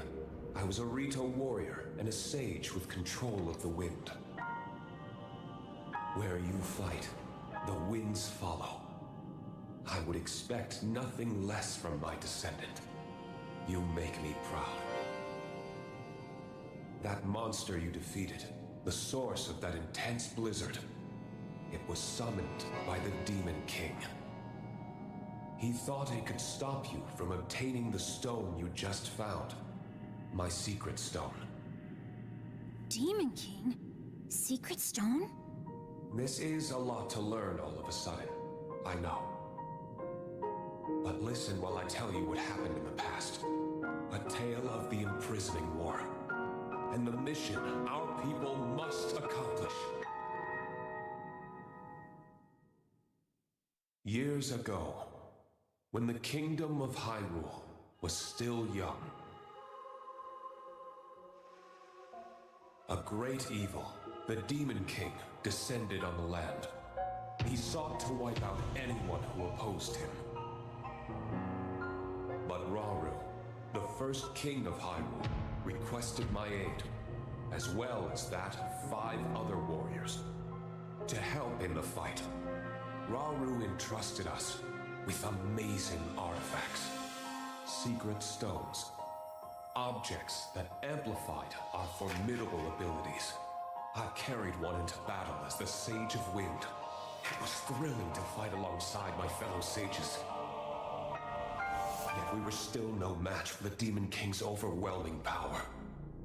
His magic was staggering, and I was unable to slip past his defenses, no matter how hard I tried. In the end, King Rauru realized that we would not be able to defeat the Demon King.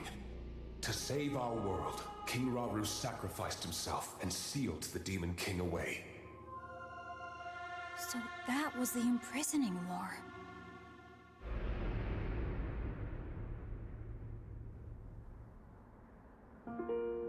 The rest of us survived that climactic battle, and I would soon receive a visitor with a request that would define the future of the Rito.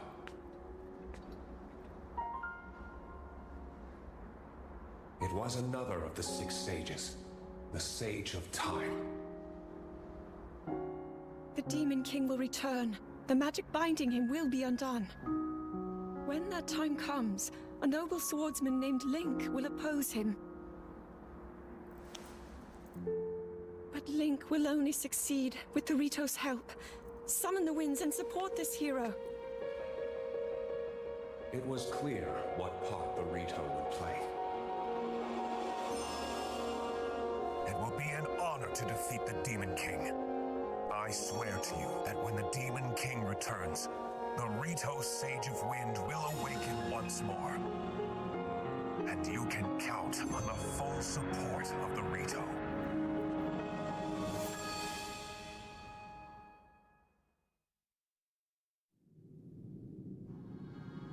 And Now you know about the imprisoning war, and a mission I accepted on our behalf.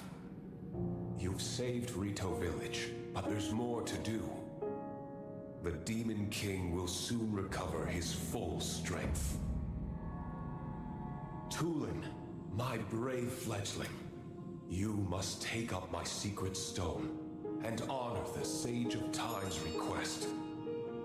Fight the Demon King with the swordsman Link.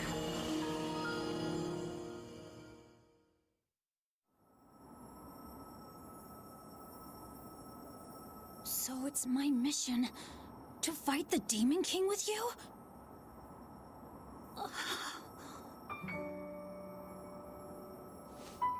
Link! This is so amazing! I can't believe my ancestor gave me such an important mission, and it involves fighting alongside you to save the world! If we don't do anything, then the world is gonna be in big trouble. I can't let that happen. I'll do this! I'll happily take this secret stone!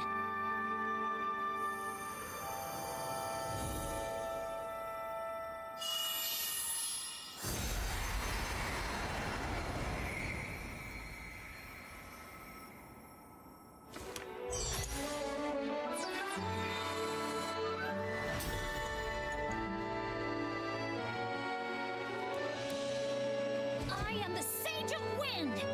Look! Check out what I can do now!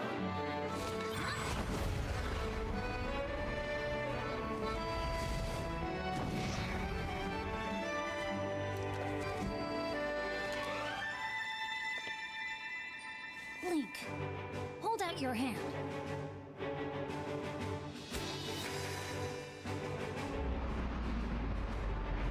I, Tulin, the Sage of Wind, swear to fight by your side until the end. Take this. It's proof that I'm with you.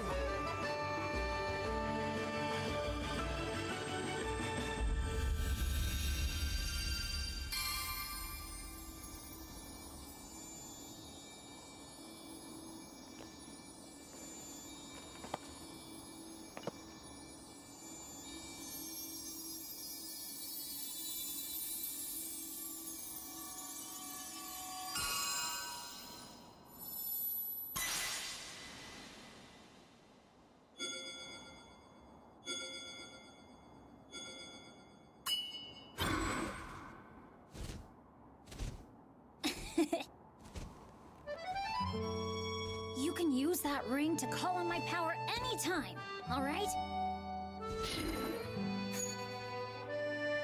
Okay, let's head back to the village and tell Dad.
오?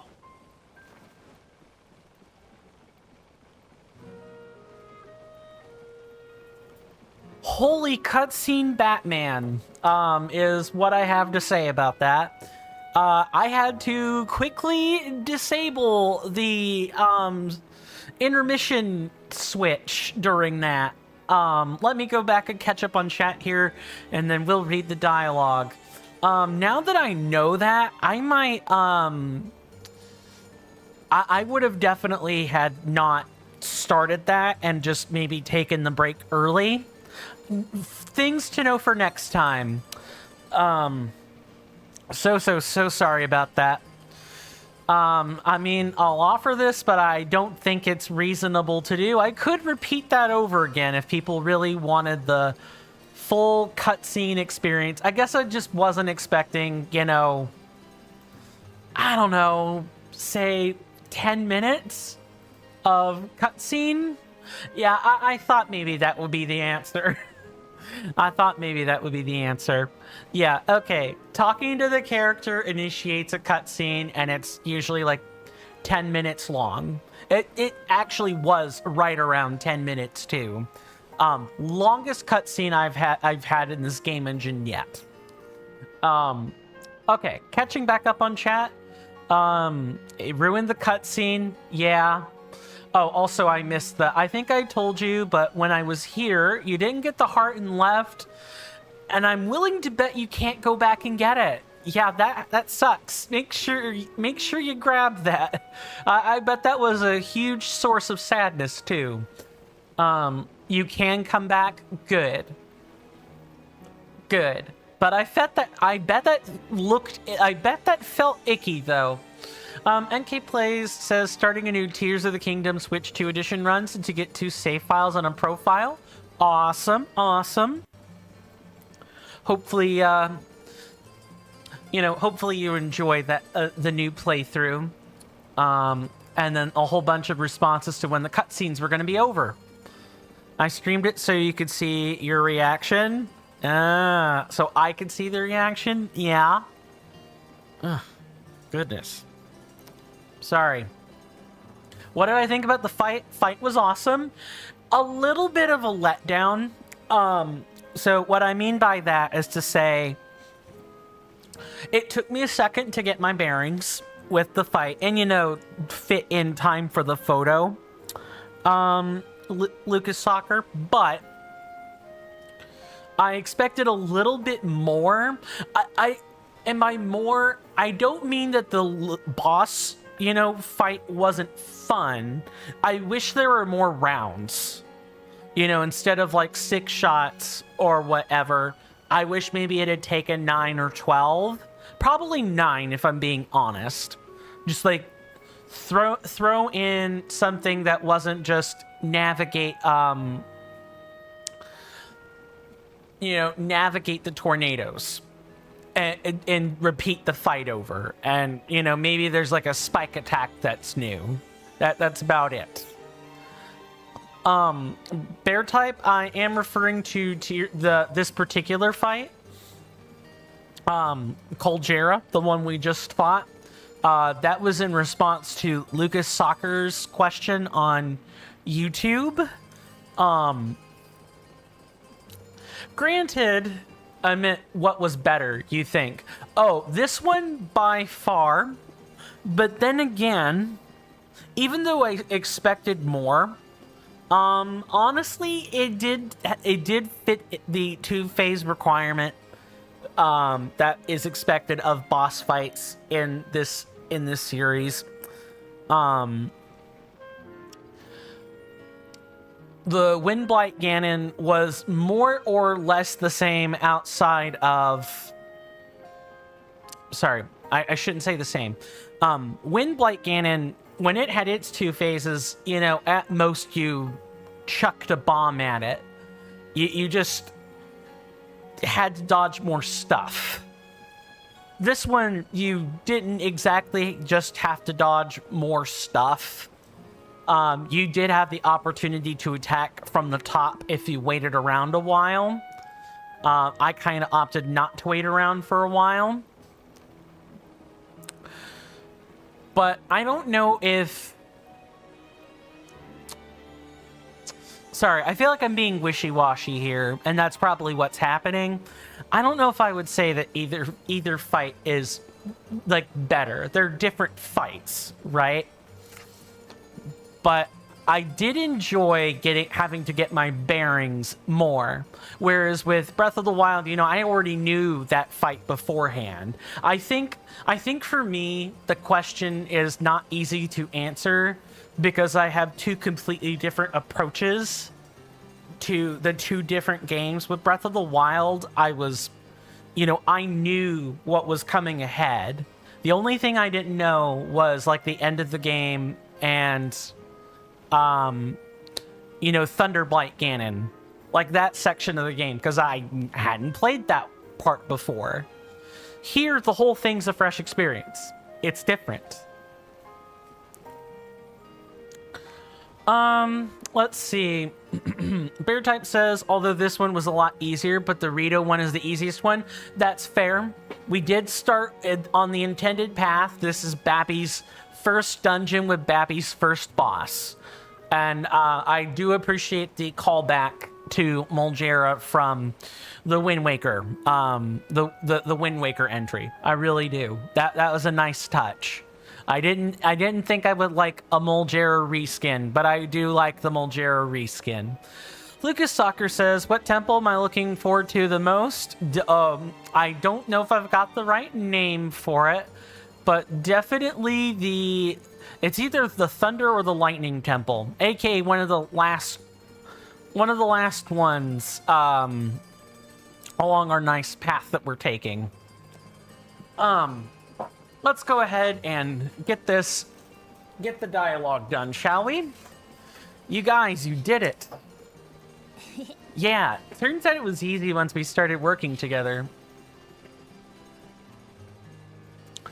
Isn't the intended order Rito, Goron, Gerudo, and Zora? Oh, did I say it that way? Luckily we can double check that because I did in fact look ahead of time to know what the order is. Let me demonstrate that command right now.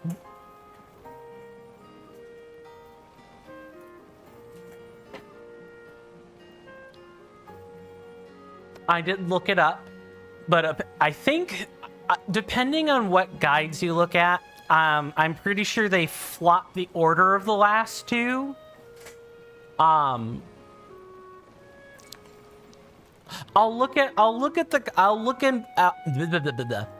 me slow down. Take a breath. Okay, let's try that again. The number of guides I looked at for the intended order of the game,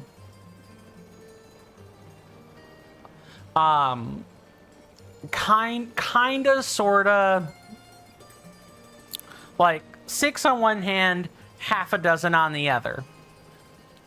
Like you basically, like the Gerudo and the Zora ones are almost interchangeable. You may confuse me a bit. Fair. Yeah, Pora said them in that order. I just heard people say what you say is the best way. I mean, the way that Pora says it is probably the real canonical order. It's just that now I've already mapped out ahead of time what that's gonna be. So I'm not 100% sure how I want to proceed yet. I do definitely know the Goron one is the next one, but I'm gonna look again and just make sure, you know, the guides are all kind of saying the same thing or the similar things. Like, she doesn't, like, directly say do them in this order. Yeah, she just said them all out loud, and, you know, that was the order they came in. Yeah, exactly, Bear Type. I know what you're driving at with that. She just said them in order. Personally, you think the Lightning Temple is the best to do last? That's what the guides were saying, Lucas Soccer, but I am going to look at that again before we do either one of them. Just so I'm doing things in an intended order, so to speak. let's finish this dialogue, and then we can get to the shilling and the commercial break. I do kind of have to take one. I'm a bit overdue for a commercial break.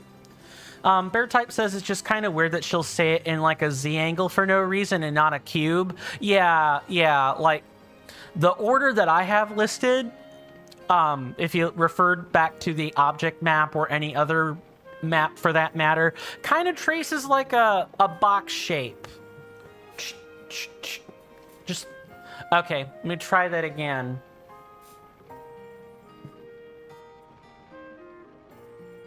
Yeah, it's mirrored on the camera, so I had to make sure I did that right. Yeah, it is kind of a box shape. It's fine. Ultimately, I don't think it really matters. There's like an intended order, but this the nice thing about open world titles, and this is the absolute last thing I'm gonna say, and then we need to get moving the heck on with this dialogue, man. The nice thing about an open world game like this, and it is an open world title, even if it is an action adventure game, is that you can do it in almost any order. You could probably go right to the end of you could skip all this and go right to the end of the game if you want to. You know, you just have to get through the start of the game first. Bada bing, bada boom. There we go. Everyone is happy. Everyone can do it in whatever way they want. That's the nice thing about games like that. Roll the ads. I will roll them momentarily, Mr. Bear Type. Gotta get through this first.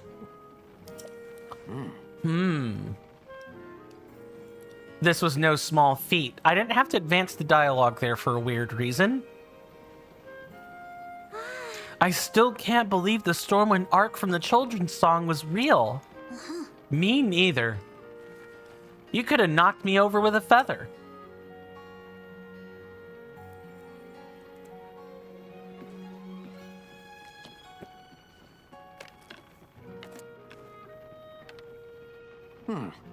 For a job well done, Tulin. Yep, Mr. Bear Type. Look, that's like a common a common title I tend to put on people. It's just my way of showing extra respect.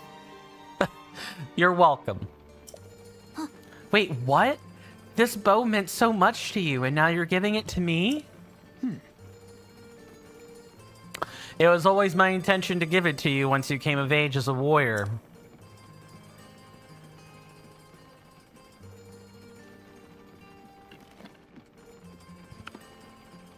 Can I get a copy? Can I get a copy of that bow? Pretty please? Dad, thank you. I'll prove to you I've become a warrior worthy of carrying it.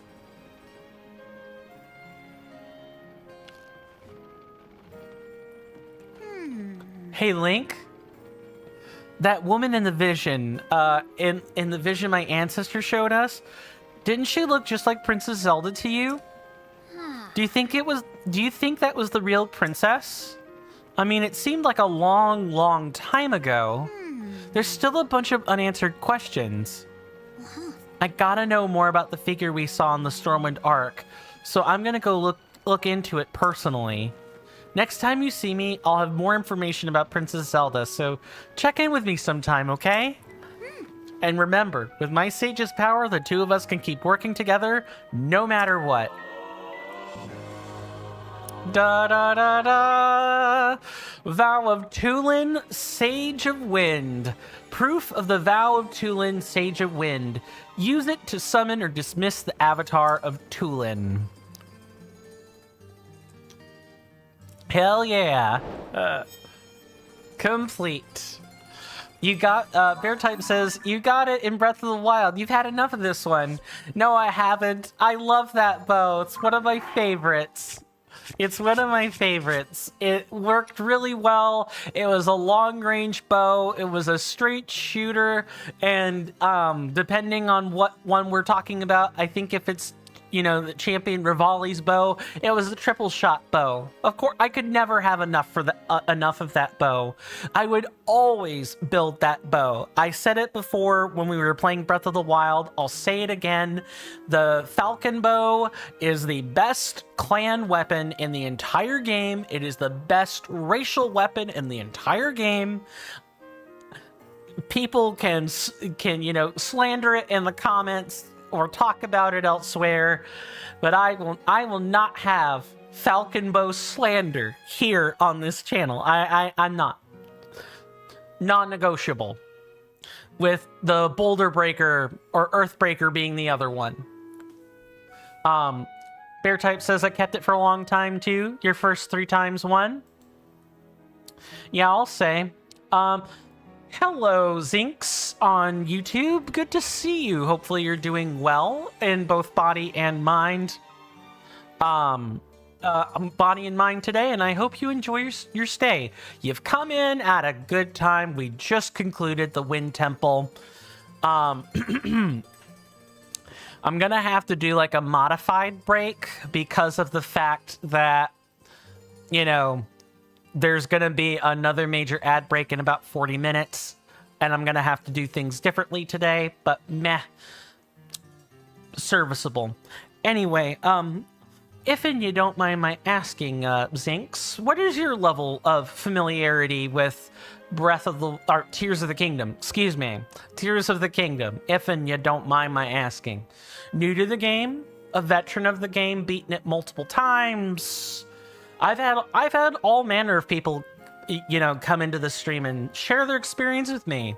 I'm generally very curious about that sort of thing, and it helps me, gauge the audience's interest on where we can take discussions regarding Tears of the Kingdom. Bear Type says, "Will I get banned if you say Earthbreaker is better?" Nope. I mean, I personally prefer the Falcon Bow, but I'm not gonna say, ooh, Earthbreaker is bad. No, the Earthbreaker is an amazing mining mallet. It also, hits pretty hard in a pinch too. It does both. It's a nice weapon, and it's a nice mining implement. I like it for both reasons. They're almost interchangeable for me. Now, the spear and the scimitar, not so much. I could do without those. Or not the spear and the scimitar. The spear and the shield? You didn't say it is, so don't ban me. I'm joking. I don't intend to ban anyone. The opinion is fine. Just, I chose to wax poetic about my favorite bow in Breath of the Wild. That's all. When am I getting Hestu? Don't know yet. Gonna have to, look at it. I presume Mr. Hestu is probably somewhere out here, right? It would make sense if Hestu were, in the northern forest, more than anything. We've been collecting Koroks, but we have not seen a Hestu yet. They're not traveling around like I thought they might be. So, that said, we are probably not getting him for a little while longer yet. I'm gonna go through Hebra first. Bear Type says you don't want to say it, but you can hint. Although I don't know how without it being too much of a big hint. I would appreciate it if you would withhold that then. If you're not sure you can hint at it without being explicit, err on the side of caution. So you're on hold. I appreciate it, good sir. I'll discover it in due time, promise. And it'll be glorious when we do, because we've already got 25% of the Korok seeds, and that means we're gonna get that many more upgrades right off the bat. We just gotta be, we all just have to be patient. Lucas Soccer said if you had to get rid of one Zonai ability, which one would it be? Which Zonai ability? Probably Fuse. It's not that I dislike Fuse or anything, but out of all of the ones... Oh, there's a whole bunch of text on the screen, and I totally missed what it was. It's not that I dislike Fuse, it's that, you know, I'm still a Breath of the Wild veteran, so I'm not that good at weapon maintenance, aka making all of my melee weapons on the go, or, you know, stapling things onto shields yet. I'm used to doing it, but I'm not used to doing it all the time yet. Bear Type says you would say recall because you use Fuse a lot. Yeah, I can extend that question to the audience, and you guys will have plenty of time to think about this. Because you use Fuse a lot. How did you get all these powerful weapons? Bear Type asks. I use Fuse a lot. To use your own words there. With the exception of the Gloom Sword. We killed the Phantom Ganon to get that one. But yeah, I told you guys that we would be grinding off screen for stuff like that. I asked you guys what you wanted. You said, as long as you don't go into areas that have been marked on the map or anything, you're cool to grind for these things. How did I get these Power 63 Fuse items? A Mighty Zonite Sword. The Reavers we found in chests. Yeah, both of these Reavers we found in chests. From the Wind Temple itself. The Soldier Blade, the Spear, and a couple of other ones were more of the... Yeah, Power 20 alone. Yeah, the Zonite swords are pretty powerful. If we could go back there again, which you said that we can, I might be able to grind up some pretty amazing stuff off camera. Anyway, let's get to... we haven't moved from this spot for 20 minutes. I need to get to shilling. How many maps do I got with like the X? How many Misko's treasure marks? We had 4. Yes, very much too much talking today. At least during this segment. But to answer your question, and then I'm gonna put my foot down. We had 4 of these. We got 3 of them. Over the course of like the last 10 streams. At least it's episode 19. Actually, yeah, a little bit further than that, actually. Maybe the last 12 streams. Did I get any in the depths? I'm glad you asked that.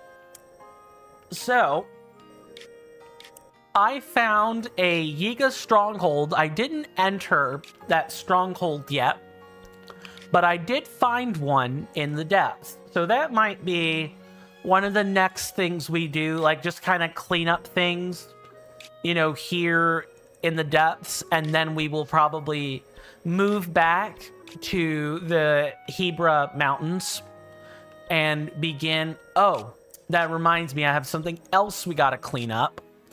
I found someone off camera, didn't talk to him, but I want to make sure we do that. I want to make sure we've cleaned up before we start grinding Koroks. Lucas Soccer says, because you already spoiled the King Gleox on accident, I might as well tell you. There's one slightly west, right above Rito Village, if you want to fight it. Slightly west, you say? Slightly west. That might even be up here in the fields. I'm sure we'll bump into it. Yeah, I'm sure we'll bump into it given enough time. Bear Type said on a sky... Oh, on a sky island? Well, we'll definitely bump into that sooner rather than later then, because I usually like to start our Korok hunts in sky first. So, alright. Since we're half an hour into the current hour, I think I've got a pretty good idea of which island it's on. Yes, Bear Type. because we're taking a break in the middle of the in between the hours, I'm gonna do a short 1 minute and 30-second break instead, and I'm gonna chill when we come back. There's not gonna be a timer for this one, but it's 3:29, 3:30 p.m. Probably around 3:31 is when I would expect to be back. But I do want to thank you guys so much for hanging out with me today. I really appreciate the company. You guys have been awesome. I would definitely recommend getting up and, taking a stretch for yourselves. And when our commercial break is over, I'll come back. We'll do the shilling. And we'll come back. We'll do the shilling. And then we can start marking Korok seeds for retrieval later.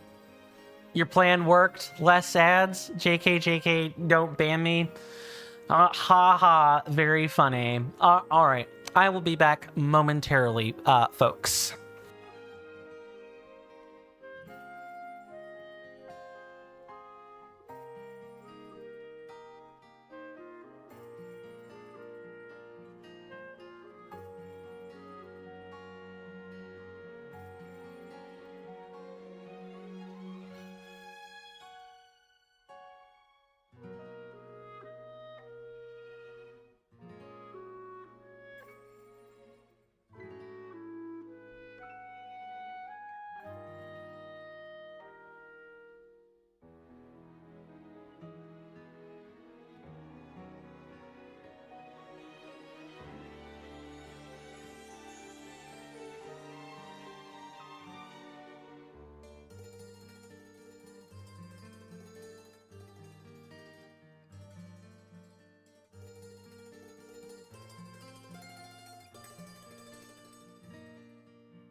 Okay, we are back.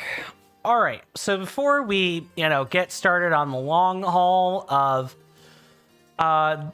getting a bunch of Korok seeds and doing the little bit of cleanup from earlier, the little bit of cleanup I mentioned earlier, I would like to take this time to say, Ifin, you guys being here is more than enough for me. You don't even have to follow or subscribe. You don't have to do that. But, of course, I'm appreciative if you do. But, if you feel like being financially generous, I do have methods to, reward you for being so generous with your money. In the description on the YouTube stream, as well as in the About Me section on Twitch, and underneath the video player on Twitch should be a Linktree link. Please feel free to dig around in there and find out all the stuff. all of the things. For instance, let me make sure I've got the keys correctly. It's this one, and one of the benefits that I give people is, you know, I read these out pretty much like clockwork every stream. If you guys want your names on either the subscriber placards, the membership placards, or, you know, you make a one-off donation, if you want your name listed on these, being financially generous with your money is how you do that. Outside of that, you get most of the same benefits for tossing $1 at me as opposed to tossing 6, like what happens on Twitch. And then we have all the Twitch incentives, all the emotes, and so on. Twitch is my primary platform, even if I do multi-stream to both platforms, which I do every day, other than the weekend. I will give you a single bit if you won't say what. If you won't say what? What do we mean here? Oh, you said it? Oh, what? Say what?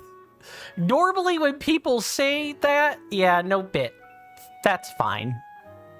It wasn't really, it was kind of something that was, it's sort of a trap sentence. Meh, it's fine.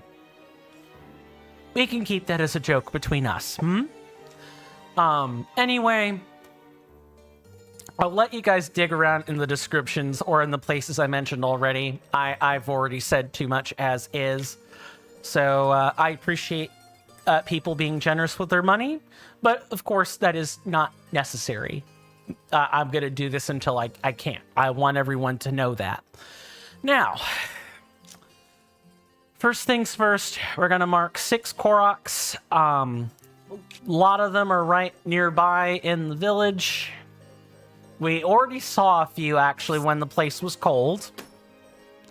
Or you were getting the most money out of bits, right? Because you can get 100% of it.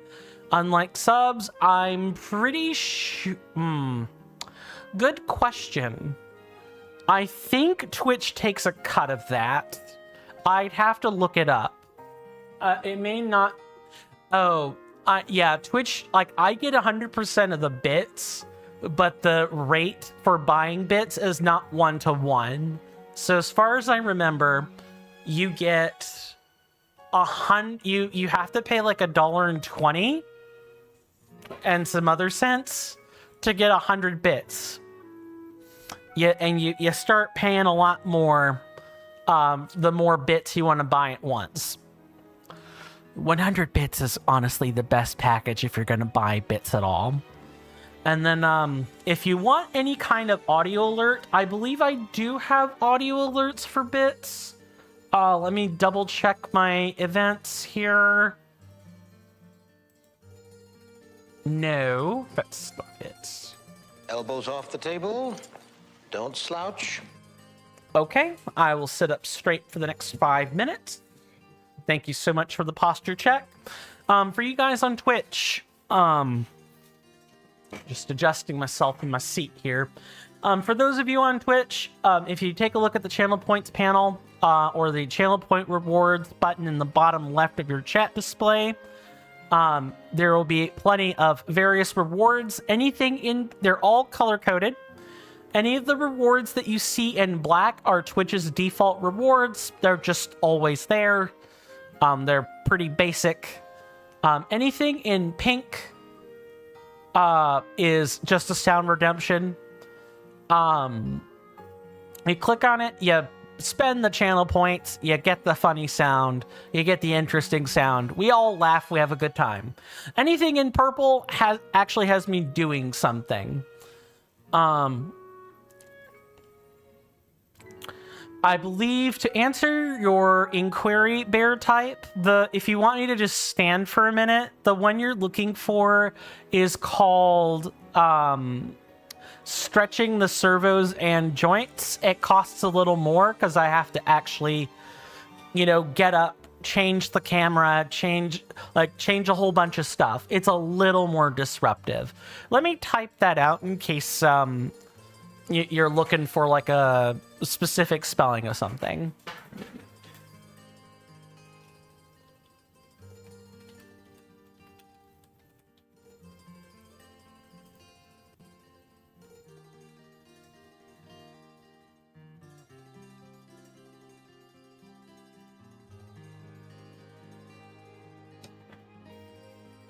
Lucas Soccer says, I'm about to fight a King Gleok right now. Wish me luck. Good luck. I hope he won't need it. I also need to change the text on the text and like the display on the other timers. Maybe make them a different color. But yeah, good luck. All right, let's label these Koroks and then we can start clean up in the depths that I told you guys about. So there's one. It's like right here. And we have one here. And then we have one right around here.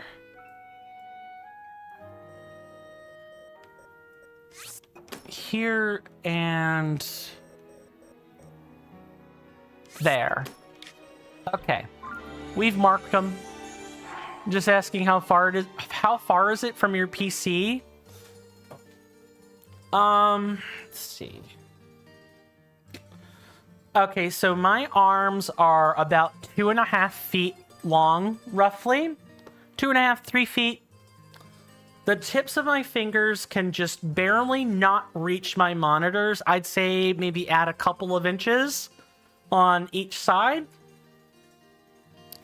That's about how far away the screens are. Add about another foot. And that's how far I have to slide over. Oh yes, let me convert that into centimeters real quick. Or it can just tell you, you take the number of... I have to convert that into inches first. Yeah, about 90 centimeters. That's the distance of the screens. And I would say maybe about 110 centimeters. You know, from my current position here to slide all the way over. To slide all the way over to my keyboard and type things. It's just the nature of the setup I have. That's all. Eventually, one of the things I definitely want is a Stream Deck so that I can, you know, have access to more commands and things. Or, you know, I wish there was a way to put a keyboard directly in front of me. But it's like a logistical nightmare right now. Maybe I'll, you know, here's what I'll do. I will show you guys, not now, but I'll take a picture of it. I'll take a picture of my setup and put it on the Discord. Yeah, you know, put it in the picture gallery, like the one that you guys can publicly access. I'll make it its own post and everything, so you guys can see it for yourselves. Trust me when I say, it is quite the setup. I just kind of have to make it work. Alright, let's talk to everyone first. I'm thinking about heading over to Lookout Landing as a representative of the Rito. If Hyrule's not at peace, the Rito aren't at peace either, right? I just need to get a couple things together and I'll be ready to set out. Let's not talk to that yet. Once again, we owe you so much. Not only did you save the village, you helped set Tulin straight. The Rito will never forget this debt. It is now our turn to aid you. You can leave the Heber Mountains to us. We'll scour them and find you your lead on Princess Zelda. Our hearts are always with you, Link, and remember that. And don't be a stranger. Thank you, Link. Truly. You've taught Tulin the most valuable lesson of all. My husband is beside himself with joy and relief. No one wanted Tulin to come into his own more than him. Teba and I shall watch over Tulin so that he can lend himself to your quest. I will pray with full heart for your good fortune and Princess Zelda's safety.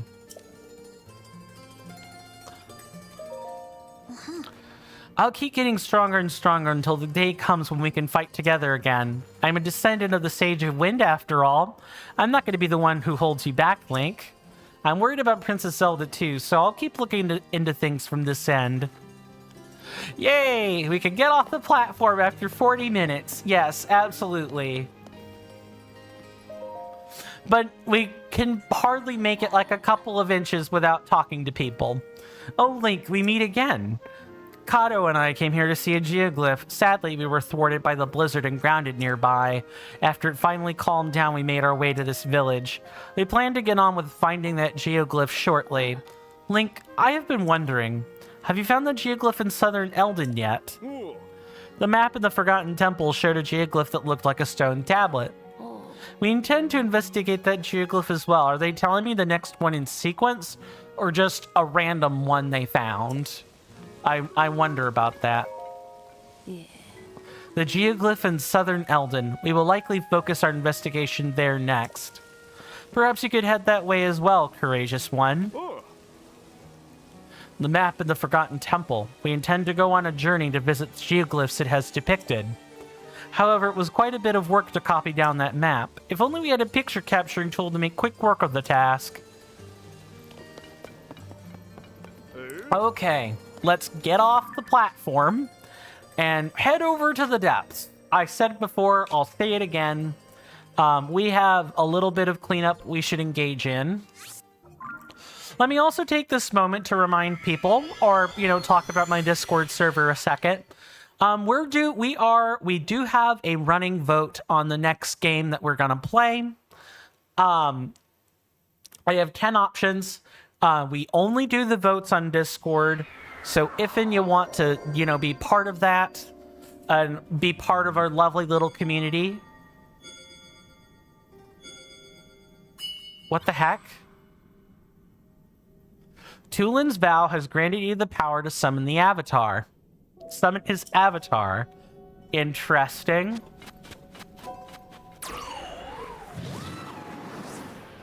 Okay, so it literally is just a spirit copy. Okay, you want Google Snake yet next? I mean, you could always put that in the... Unless that's a joke. If you meant that as a joke, salutations to you. If you meant that seriously, I do have a content suggestions channel in the Discord server where you can put that there. Yeah, I figured that was probably a joke. I don't think too many people want to see Google Snake. But like I was saying, if you guys want to be part of our lovely little community and vote on things, the Discord is the place to do it. I even have a, I want to make sure I've done this correctly. I even have a custom, bot put in that makes it so that you can really tell it's a vote. I can even see what the votes are. And more importantly, at the end of our little 8-month stint with that, at the end of our 8-month little stint with that voting item, I'll have a good idea of what people want. For chat people, not me. Yeah, I figured. People will join if they want to. And if not, okay. That's the nice thing about making content. If people are like, we just want to see what you do, we don't really care, you follow the algorithm, that's totally fine. But me allowing you guys to vote on, what you want to see next is my way of letting this be your stream too, right? It's my way of giving back to you. And, the best part, if you are a Prime Gaming subscriber, a Coffee member, or Patreon member, you get an extra vote. If I had YouTube partner, then I would count that too. Like, any platform on that. I'm going to move over to Twitch, so you'll be commenting from there now. Very well, Lucas Soccer. I hope to see you there. Yeah, voting on things is done exclusively on that Discord server. Oh no, I gotta use my fancy weapon for this. Yuck. Oh well.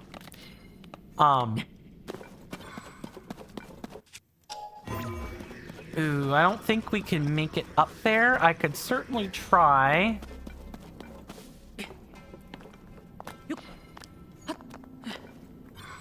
Interesting. Okay.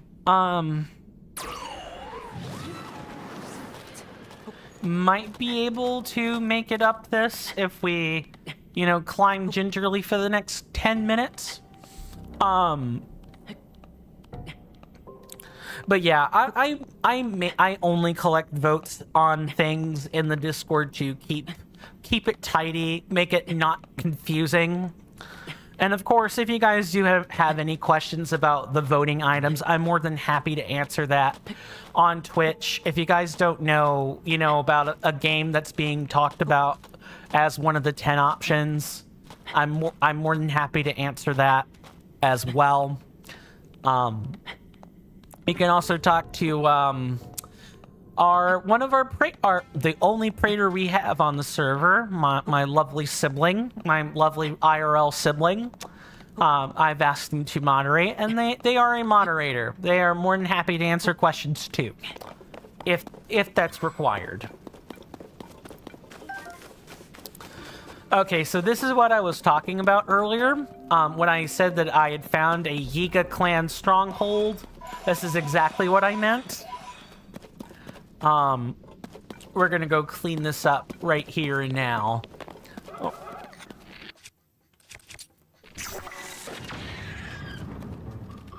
That's funny. Maybe don't charge me next time. Lucas Soccer, if you could have a soldier's broadsword with infinite durability or a soldier's bow with infinite durability, what would you choose? So a broadsword or a bow? I would choose a bow because it would be nice to have a bow with, it would be nice to have a bow that I could use just for the purposes of, you know, firing, like firing bright bloom seeds, you know what I mean? It's nice to have like a utility item. Like I don't always want these high quality weapons sitting there.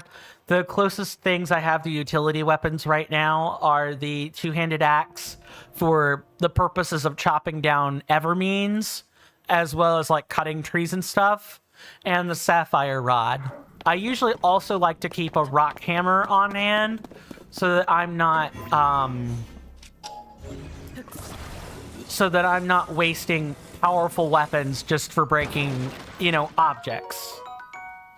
A bow favored by the skilled archers of the Yiga clan. It's been engineered to fire 2 arrows at once to ensure your target comes to a swift and none too pleasant halt. Well, we definitely want to take a picture of that. The duplex bow would kind of be our utility bow right now, where it's like, it fires 2 explosives, perfect for breaking apart sediments with bomb flowers, or, you know, it'll let you fire 2 puff shrooms or 2 muddle blossoms, like basic stuff. According to Ko, this location will be destroyed. Glory to Master Koga. So this is like an old location. See, I thought this was a stronghold. I guess it's not. I guess it's actually just an old staging ground that happens to have like parts in it. Also, let me just make sure I've got things turned on.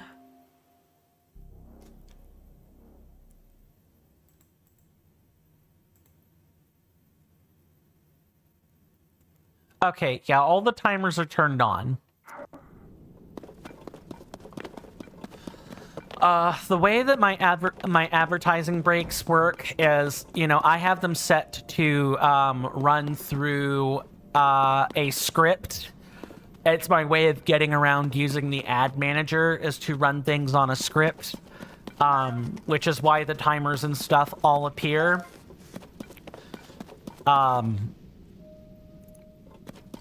Once the timers are over, you know, I do have to manually switch scenes, but Everything is synced so that you guys don't have to experience the fear of missing out or anything like that, because I think that sucks. Do I have any amiibos? Nope. None whatsoever, Lucas Soccer. None whatsoever. This is like a whole part. What's the deal with this? This looks like... Yeah, this is part of the same thing that we saw Master Koga driving. It's like a metal frame that you could put tires onto. That's neat. Oh, is there something up? I wonder if there's something up there.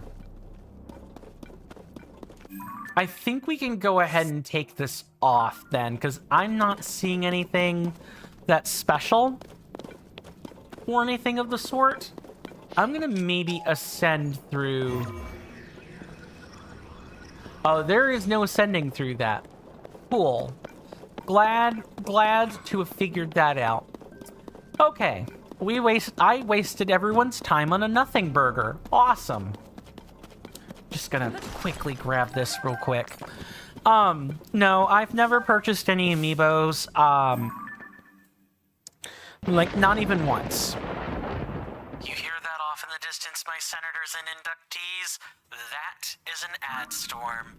In about 5 minutes, it'll blow over us, and then we can get right back to the gaming. Thanks.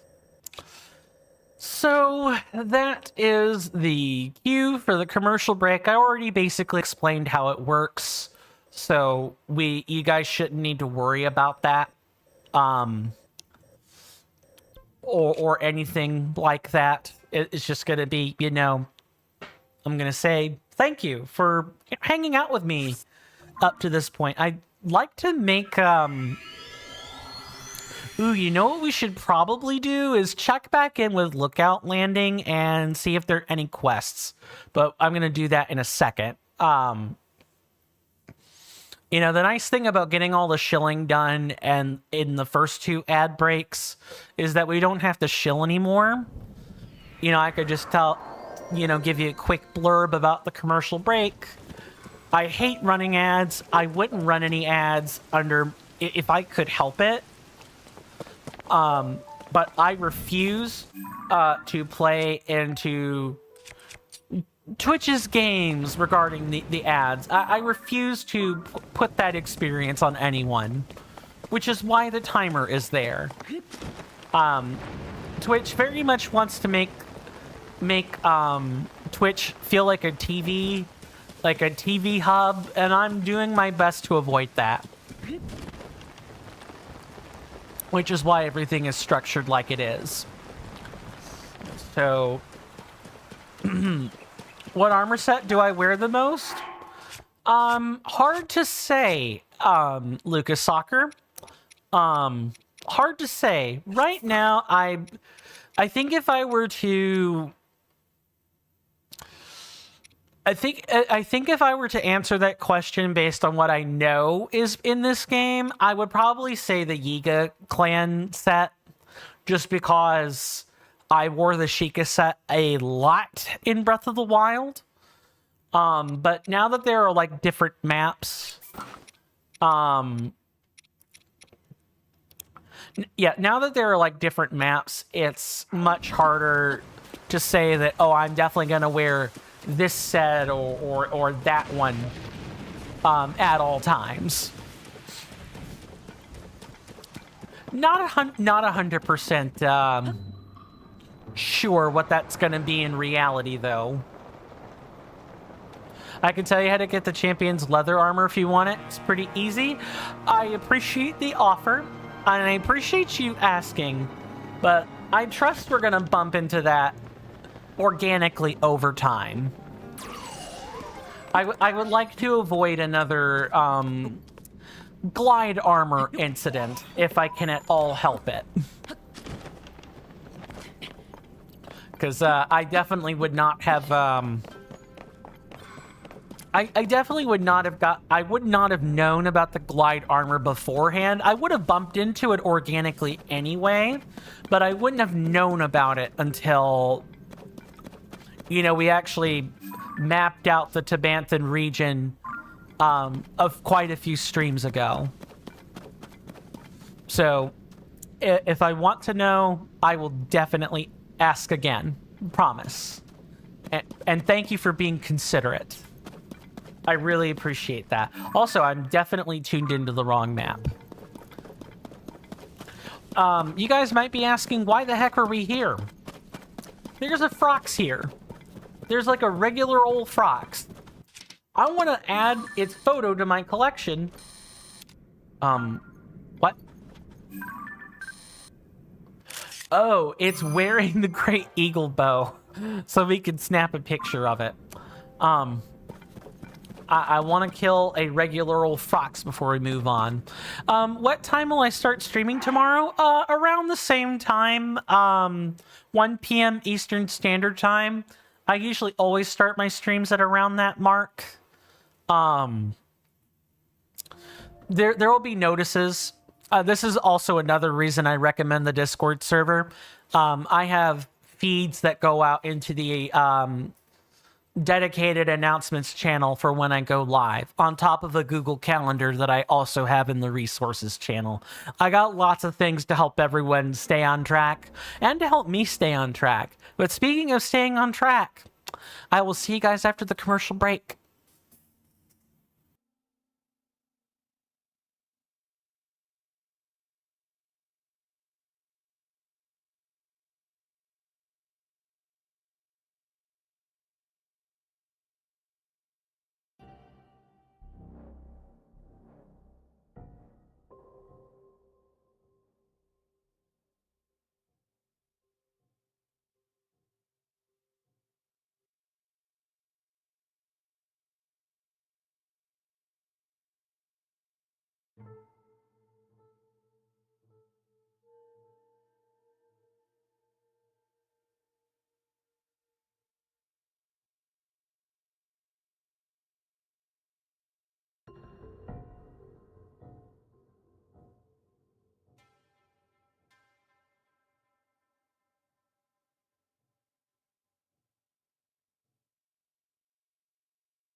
Okay, sorry about that, everybody. I am back. I hope everyone got something they wanted out of the commercial break. It's certainly not the advertisements. That's for sure. Certainly not the advertisements. But I hope everyone, got up, stretched, grabbed a snack, booted up a game, did something they wanted to do, or something they felt they needed to do to be productive. But let's make this last hour strong. We got what we wanted out of today's episode. I could have easily ended it after we defeated the boss and had that partially interrupted cutscene. Definitely could have done that. But I wanted to make sure I spent this time with everybody. Not only that, but I think it's kind of a waste to say I'm going to be here for 4 hours and then only be there for 2 hours and... No, actually not even 90 minutes. That is like a super short stream. That's like a Nikachu MTG level stream, which is fine. It's just short. It's like a YouTube worthy stream where you're there for 90 minutes and that's that. All right, Mr. Frox. Oh, it's another blue-white Frox. I thought it was a plain Frox.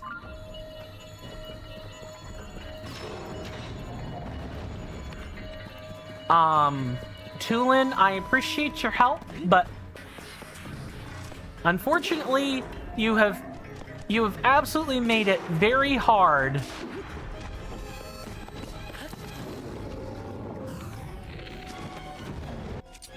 No, that is incorrect.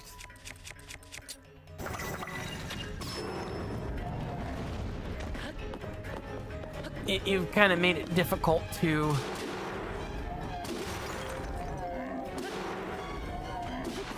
Okay. Let's get off it really quick.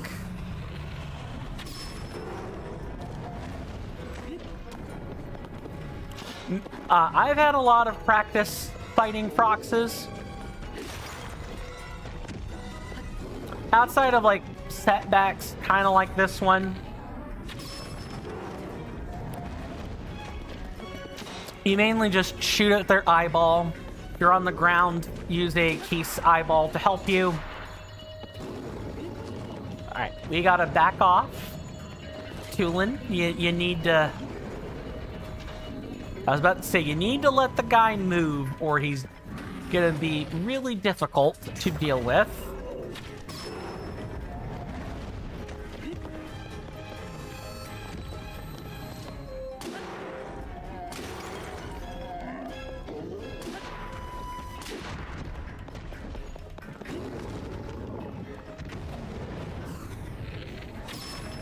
You just rinse and repeat this over again. They're scary when... I will say, the first time I fought a Frox, pretty freaking scary. I fought it in the dark with barely any lighting.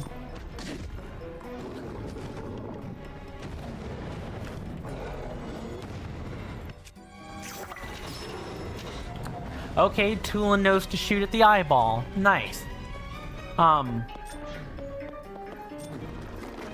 Really?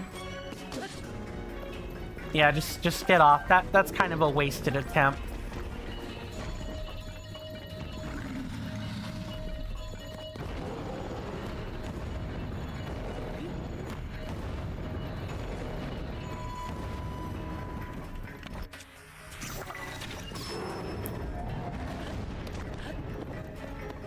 All right, Mr. Frox, you're going down.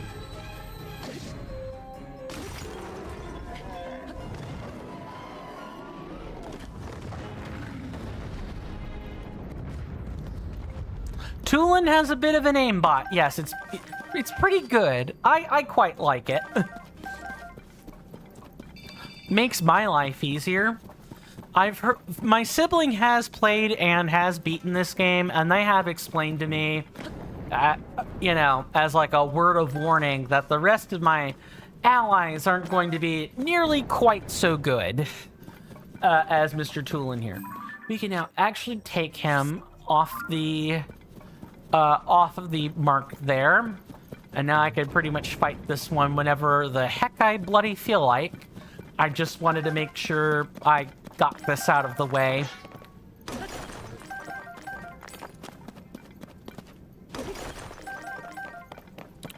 Yeah, I wanted to make sure I just got this out of the way so, you know, I could kind of put this behind me.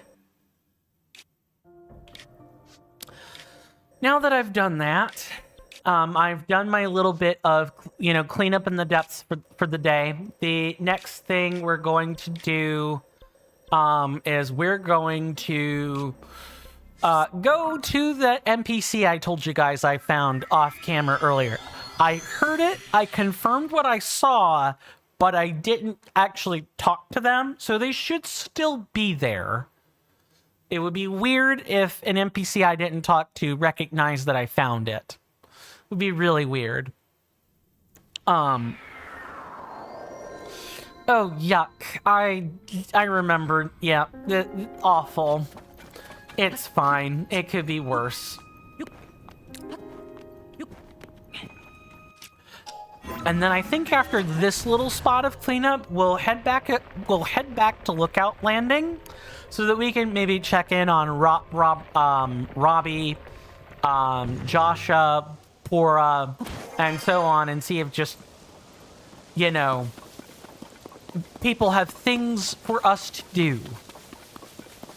Welcome to cleanup, everybody. There's a lot of cleanup that gets to happen after we, you know, do a major dungeon like the Wind Temple, which again, I really quite enjoyed. I would say by and far, the lead up to the temple, as well as like the getting your bearings with the temple, is probably the best part. Like the puzzles. I like that it's simple and straightforward. Just gonna drop this down. Even if it takes me like 2 or 3 times to do it. Because this game's physics are inconsistent. Lucas Soccer says, you really like how most of the DLC from Breath of the Wild is in the base game for Tears of the, is in the base game of Tears of the Kingdom? Yes. And I like that a lot of the amiibo stuff was also included as, drops. Or as, like, stuff to get off of quests. I enjoyed that. It still sucks that, you know, I don't mind that amiibo exists. I just hate the fact that, you know, it's like $30-$40 for like an item here or there, or you know, a helpful daily ability or something. It's like really minor stuff. Like, I've said my piece about amiibos, so I'm not going to continue on and on and on about them. Because there are people that do genuinely enjoy the amiibos, and I don't want to yuck someone's yum. Just, I dislike their implementation. Eustace, huh? Oh, hey, did you come down here to rescue me? Sure did. Why, thank you. I was heading to Rito Village, which is suffering through a fierce blizzard, to cheer them up with music and supplies. I got my wagon going at a pretty good clip on this road, but then I suddenly drove into this hole. It's never been here before. The horse I was riding ran off somewhere and my cargo was spoiled. The only thing I have left is the wagon. I haven't figured out how to get both me and my wagon out of this hole, and I won't leave it behind. Which leaves me stuck here, plain and simple. I'm relieved that someone came to rescue me, but I hope you have a plan to free me from this hole. The Hornist's dramatic escape. Also, we got, like, text to read here. You met the horn player, Eustace, who has fallen into a hole in Tabantha Frontier, along with his wagon. He wants to get out, but not without his wagon. Is there some way to help? And then we had...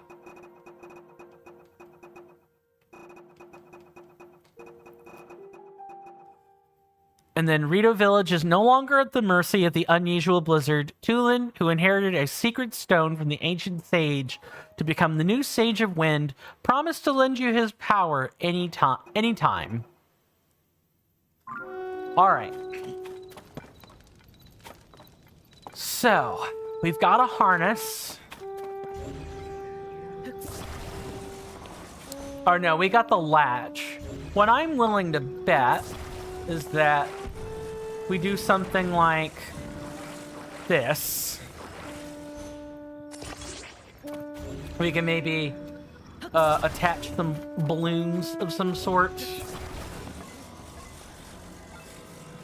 Ooh, okay, that's not the best. Oh, you know what? I know what's going on. Yeah, I'm being silly. silly. We do that. Not hard. And then we just put in some fans and flame emitters and stuff.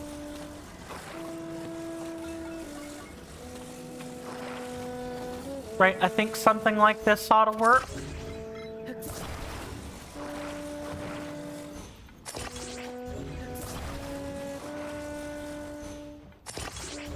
A little top heavy, but I think it should work. Oh, well, that's kind of a problem.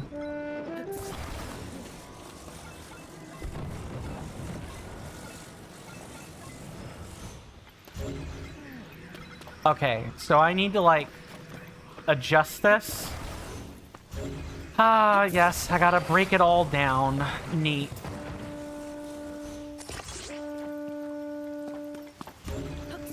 And it's gotta be exact, too. I wish you could snap multiple, I wish you could create multiple snap points at once or glue in multiple places at once. That's like the most frustrating thing so far about Tears of the Kingdom is this like simple thing. I hate it.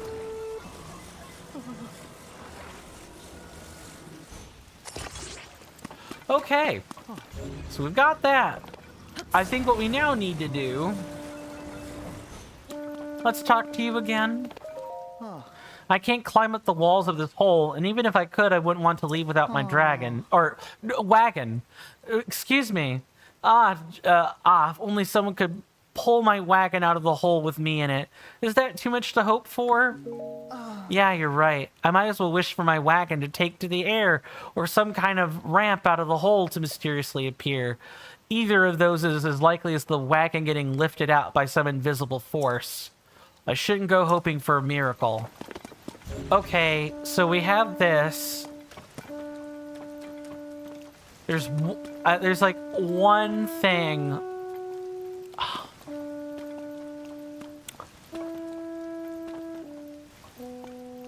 Okay, so what I think I have to do is like staple some fans on the back. Yeah, I think that's sort of what they want me to do. There are like multiple ways you could do this. But at least they give you the stuff to do it on hand. Okay.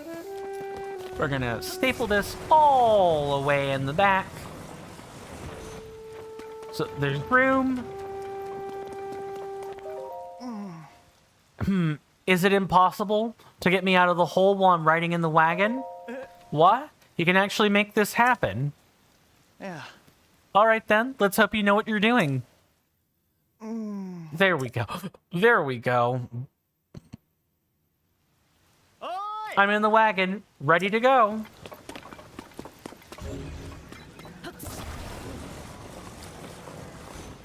All right, let's go.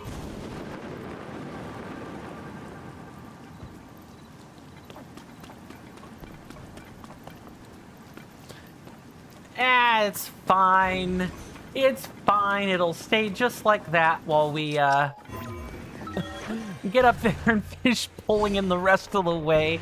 Holy Lord. Hilarious.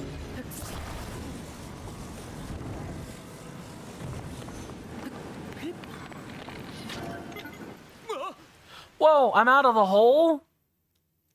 Yes, and it only took me a wagon, 2 fans, and 2 hot air balloons. I got so nervous I fogged up my glasses and missed what you did. Good. But you did it. You actually did it. Thank you so much. If you hadn't come along, I don't know how much longer I would have been stuck in that hole. Come to think of it, if I hadn't made such a rash decision during the earliest days of the upheaval and run off on my troop, maybe things wouldn't have ended up like this. I mean, the supplies I collected to help feed Rito Village have all spoiled by now anyway. I should get back to the stable trotters and rejoin my bandmates. That will do more good. Oh, have you not heard of us? Us stable trotters are a music troupe that goes around stables to perform. If I had to guess, it's out of your way, but they might be near Woodland Stable over in Eldon. After I return this wagon I've borrowed, I'm gonna rejoin the troupe. There's so many people who would benefit from hearing us play. Oh, one more thing. Take this, please, as a cooking ingredient that I picked up in my travels.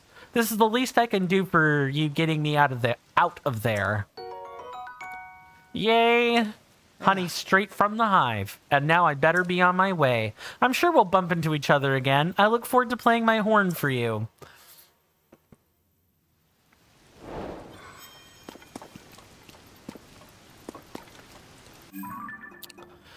You managed to get Eustace. Thing about chaos, it's bear. I'll do that in 1 second, good sir. You managed to get Eustace and his wagon out of the hole to Tabantha Frontier. As a member of the stable trotters who perform at all the stables in Hyrule, Eustace has gone back to rejoin his troupe. So, are you asking me to do a dance, or do you want Link to do a dance? Just so I understand, you know, like what exactly you're asking. I want to make sure I actually do it correctly and not Link. Okay. How do I want to do this?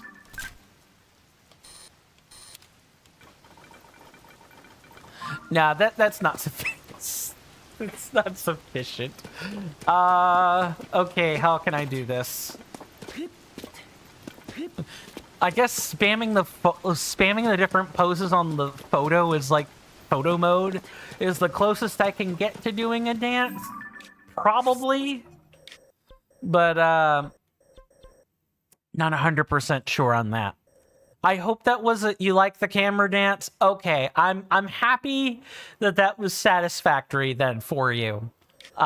Good. Okay. So, I guess now we can probably actually get a move on, and we can actually start collecting some Koroks. Maybe we can even get to 25% by the end of the episode. We only have to collect 7 of them to make it a quarter of the way. Again, because I know it's been a while, we did spend 40 minutes, basically staring at Rito people. Oh, no.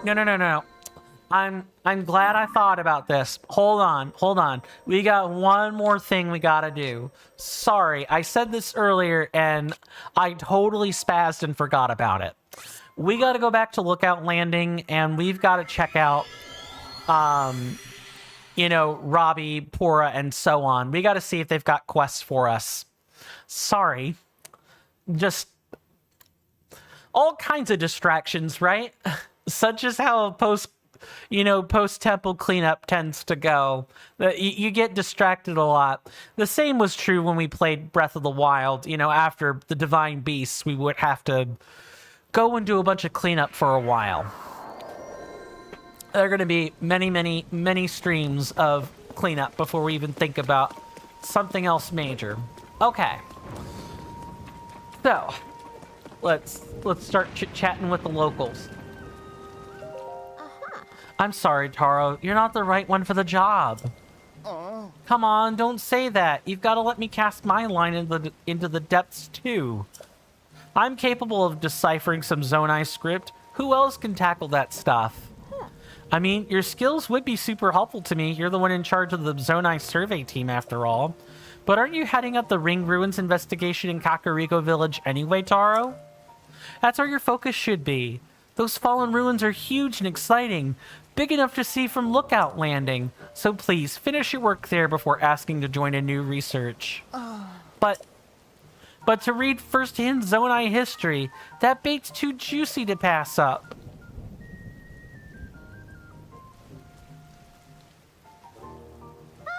Ah, swordsman. Someone else is here for the job already? I guess it's a lost cause. I'll head back to Kakariko Village and just stare up at those ring ruins. Well, it is work you're supposed to do, Taro. Taro's an amazing person, and he's a first-rate archaeologist too. Oh, that's what happened. There's like a whole archaeological slate. That's neat. But he loves Zonai research so much that he'll bolt from a project to chase any new discoveries. I've been looking for someone to help with my investigation of the depth. I mean, you'd be best for the job. I'll help. Thank you. Having you help out is such a relief. We'll explain all the details to you. Come with me. Josha's looking for help to investigate the depth due to a new discovery. She said you've come at a perfect time and has selected you to help her. Go with Josha to hear more about the upcoming investigation. Sure.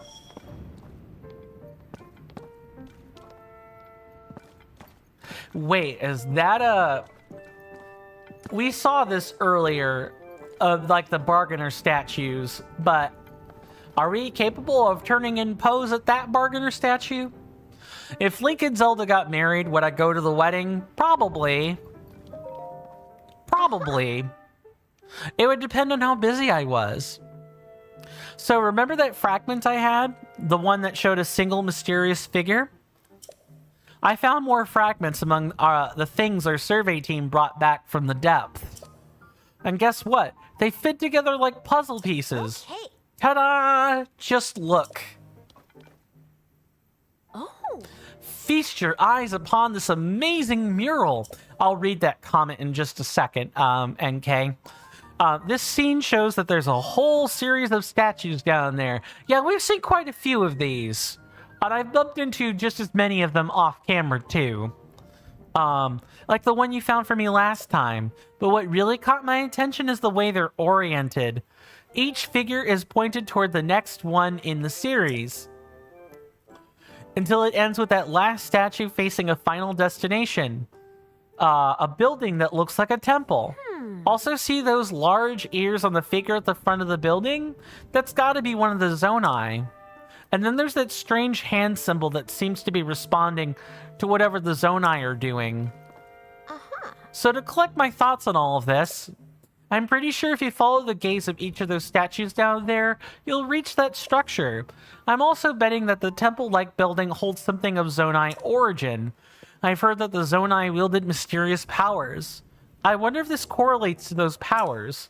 Of course, this is all of this is still just speculation on my part. So that's where you come in, swordsman. I want you to find the temple structure depicted in the mural. Initially, I figured I could just go myself, so I gathered a bunch of bright blooms and supplies. Goodness. But they pulled the kid card on me and said I couldn't go into the depths. Josha, you are a child. It is dangerous. You should not. Even if, you know, Hylians do age differently. They kind of age like elves now that I think about it. So, here. You can have these too. Yeah. Bright blooms and arrows are perfect for exploring the depths. There's the added bonus that checking out the depths might provide us with clues to help find Princess Zelda.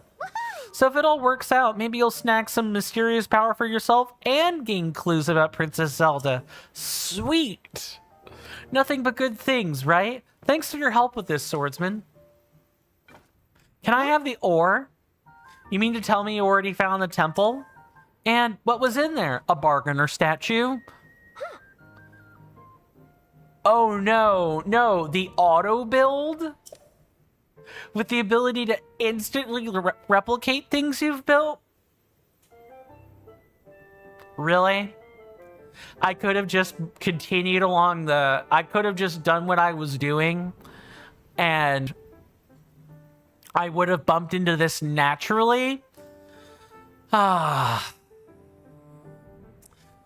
guess I'm glad I found it early. I can't be that upset, or anything like that. Ugh. And schema stones? Yes, we found the whole litany, Joshua. So there really was a Zonai temple housing a mysterious power down in the depths. That may also mean that some of the things collected from the depth may give us other clues. Wait here just a sec. Not that. Nope, not that either. Aha! Here we go.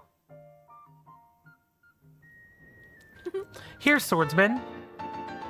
These stone slabs depict schematics of things such as Zonai vehicles. Right. Hot air balloon.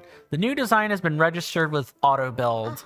This is a schema stone for a balloon, right? So if you use this with auto build, you could replicate a balloon, right? I'm thinking... Yeah. That balloon over there belongs to Goggles, but it's broken right now. Do you think you might be able to fix it with auto build? Eee, so exciting. I want to see it in action pronto. I'll go prepare really quick. What? Okay. Swordsman, everything's ready. Please demonstrate how auto build replicates things. I will in a moment. You could sit there a second, Robbie, or Joshua. You could sit there for just a moment. Try talking to her again. I presume you meant Joshua, and in which case, done and done. Ah, what a pleasant morning. The Pora pad will prove to be absolutely essential for finding the princess. I'm sure of it. So you'll want the pad upgraded to be of even more use. Starting with that shrine sensor, but I can't do it at Lookout Landing, not with the meager equipment we have on hand here. Even with my genius for these things, I need to upgrade it at the Porapad Research Lab in Hateno Village, Hateno Village. That's right, it's a lab dedicated to the enhancement of the Porapad, which Pora and I developed. Once I'm in that lab, you can join me there, I can further improve your Porapad starting with the sensor. You'll find the lab in East Necluda, off in the southeast corner of Hyrule. On its far side is Hateno Village.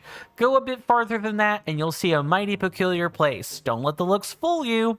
It's a cutting-edge lab. I'm interested in where Josh's research is headed, so I'll stay here a bit longer. All right.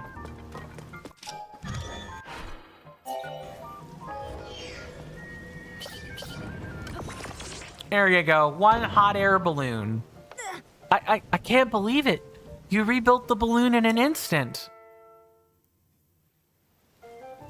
This mysterious power goes beyond scientific explanation. No, it doesn't. The objects fit like normal. Right?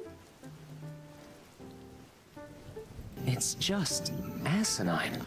The more serious explanation is that we collect 3D mineral filament particles. No, I'm joking. The really serious explanation is we collect 3D filament made of mineral, and we quite literally make mineral superglue to fasten objects together. It's really not that hard to visualize.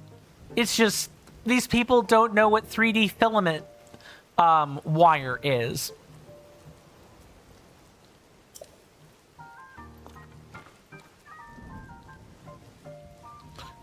Goggles. Hey! Goggles?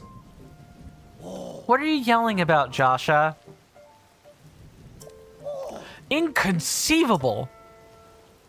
My balloon. It's fixed. I have to go, but great stream. I love watching you. Thank you, Lucas Soccer. And I will definitely be there for your stream tomorrow. I'm looking forward to it, good sir. Or ma'am. And with that, my lovely senator, do rest well. I hope to see you again sooner rather than later. And have a good rest of your day. Be well. And with that, we're going to get back to I'm a sir, by the way. Very well, good sir. See you well, and I hope to see you again sooner rather than later, good sir. Insert meme, insert GIF of Sidon smiling right here. I'm gonna have fun with that. Maybe I should make like an animation or something with that, or find a way to like snip that down to an emote for everybody. I don't know. It's things I'm thinking about for like future emotes. My balloon, it's fixed. This must be the mysterious power the zone I had. I never thought I'd see such a marvel with my very own eyes. Thank you for making this a reality. Please take this. I've been saving it for a special occasion. Ah, that explains the large zonite. Got it. I still haven't been able to figure out what that is, but judging from that light, it's got to be zonite in origin. Since you can use zonite powers, I think it would be better for you to have it. Yeah. There was an incredible power lying hidden in the depths after all. I think I'll keep researching the depths going forward. Who knows, I might just find a clue about Princess Zelda. If you make any new discoveries in the depths, please let me know, swordsman. I think that'll conclude research. Yes, did you need something, swordsman? No way. Koga, the leader of the Yiga clan, was there? Ooh, this is dangerous. I've got to regain my composure. Okay, come this way. All this is happening at once. Okay.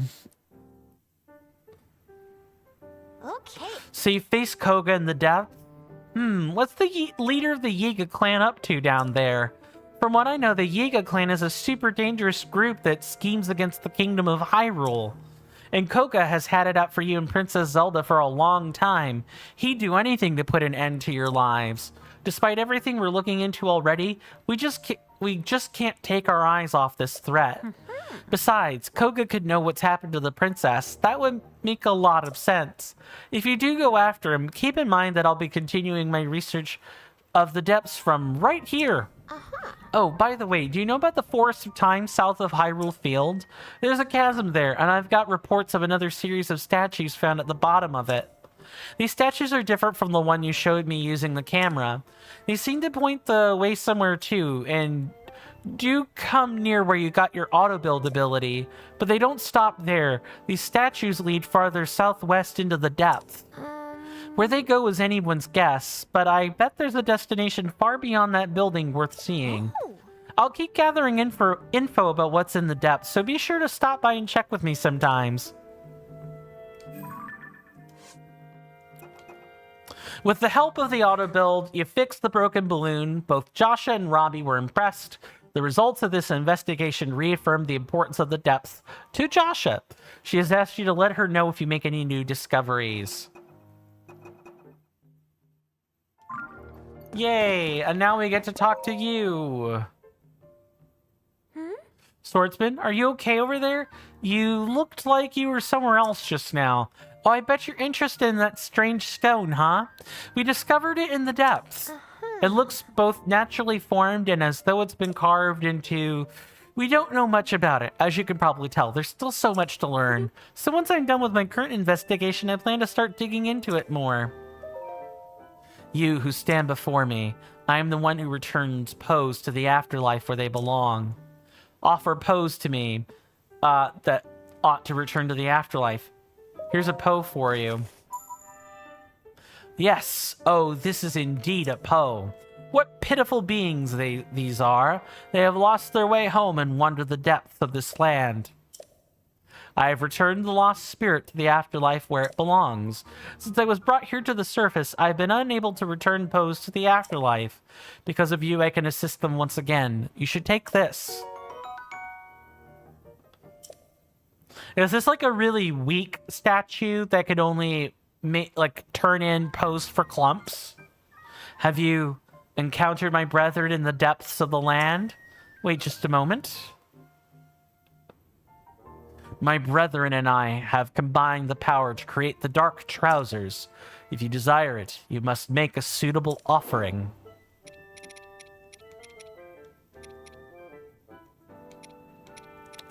Yay, 200 for that. Absolutely. And then we're going to convert the rest into You do not have enough pose to offer. Yeah, we're going to convert these into puff shrooms. I really need them.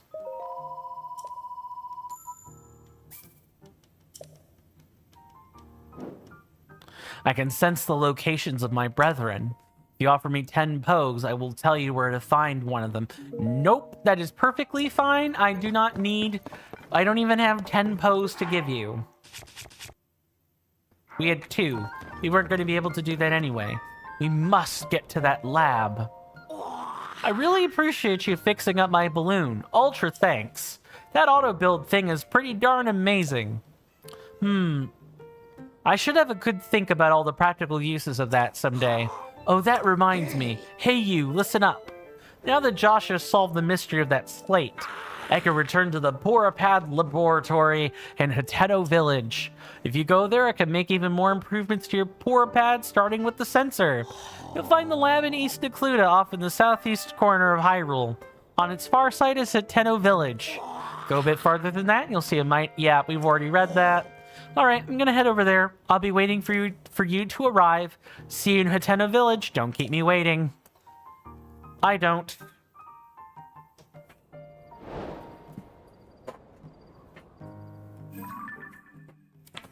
Robbie says that he can equip your Porapad with a sensor that can detect specific things. He wants you to come to the Porapad Research Lab near Hateno Village. You'll find it at the edge of the East Necluda region in southeast Hyrule. There he'll set up the sensor to detect shrines. I like that you don't get that right away. You do, in fact, have to do things. Oh, but we need to talk to Pora too. I'm pretty sure Pora won't have anything new to say here, but we'll see. Linky, welcome back. I've been hearing a lot about your adventures. A serious cold front, food shortages, a floating ship, and there was a sighting of someone who looked like the princess. I had no idea things were that dire for the Rito. If you hadn't shown up to help out, who knows what their fate would have been. It's become clear as day that there is a connection between Princess Zelda and the upheaval. Things are much more serious than I previously thought. I need you to hurry to the remaining regions, and soon. And we need to investigate the other village I'm concerned about too. What other village? Kakariko Village. Home of the Sheikah tribe. It's off to the southeast in the Necluda region. Zonai ruined, each shaped like a ring, fell directly on top of the village. There's got to be a special reason for it. Right now, the Zonai survey team's elites are taking on the investigation. If you want to know about the Zonai, you should talk to them. If you want more info, talk to Atmos down in the shelter. He could probably point you in the right direction. He helps deploy the monster control crew squads to where they're needed and has extensive geographical knowledge. He can tell you more than I can about various regions and peoples. Anyway, I can get help from the research division for this, but I'm entrusting investigation of the remaining regions with the phenomena to you. You've got to be kidding. This is exactly what you should be using your Porapad for. Did you forget or something? Oh, I guess that's a... Oh no.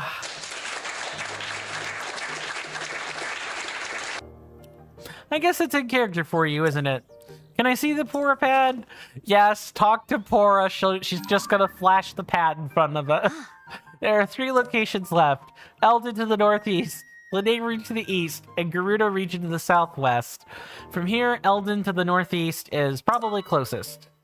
Monsters are pretty active to the south anyway, so you're better off sticking closer to here, you know? Anyway, if you need a refresher and want to do, check your Porapad. Keep me posted. We might end up, talking to people instead of doing Koroks. Oh, look who it is. I told Pora all about all that's happened at the village. Without your guidance, I don't think Tulin would have matured in such a short time. Thank you, Link. Despite everything you helped with, we'd still be helping to find Princess Zelda either way. We Rito are the obvious right pick for scouring the skies. We'll be protecting the skies and checking out the Sky Islands. Yeah, but where's my fancy falcon bow? It's fine. I'm joking anyway.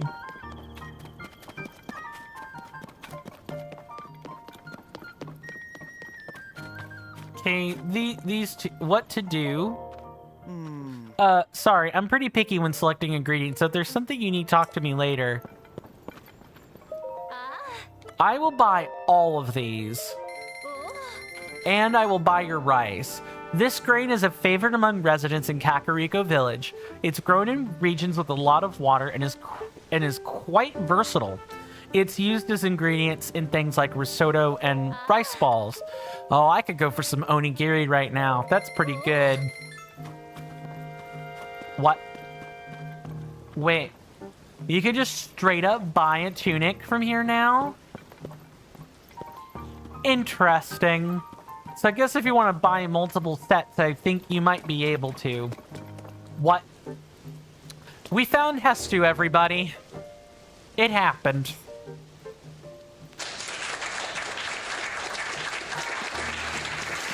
Alright. Yes, you smarmy little sprite, talk to me. Shalaka? You can see me, can't you? The name's Hestu. I'm from Korok Forest up north. I give people piles of poop for their birthday. I'm a musician, and my happiest happy place is playing my maracas and dancing and, you know, pouring the... Okay. I'm sorry. I left the forest to do some traveling, but things have gotten pretty wild lately. That's why I'm stopping at a safe place with lots of people around, but I'm getting bored just standing here. Do you want to see my dance before you go? Hang on, something's wrong with my maracas. The Korok seeds inside are all gone. How am I supposed to dance now, Shoko? The children of the forest must have taken them again. If I had even one Korok seed, I could sing and dance and make your inventory bigger. Yay! For forced poop joke management. Hestu lost the Korok seeds that were in his maracas. It sounds like it may have been the children of the forest who took them. If you collect Korok seeds and bring them to Hestu, he says he will help you by expanding your inventory. Korok seeds make a really great sound when you put them in maracas. Wow, so not even just poop, dried poop. Yeah, these maracas are filled with magical dry poop that rattles when it's inside the maraca. Oh my god. Ludicrous. And I bet you even Christopher Bridges would make a slanty little rhyme that's better than the dollops of poop I'm given as a birthday present. But the seeds spilled over the place when I broke my maracas. And I think the children of the forest took the seeds while I was all in a panic. Oh my god. Hang on. He can smell the poop that is in my pockets. Poop in my pants.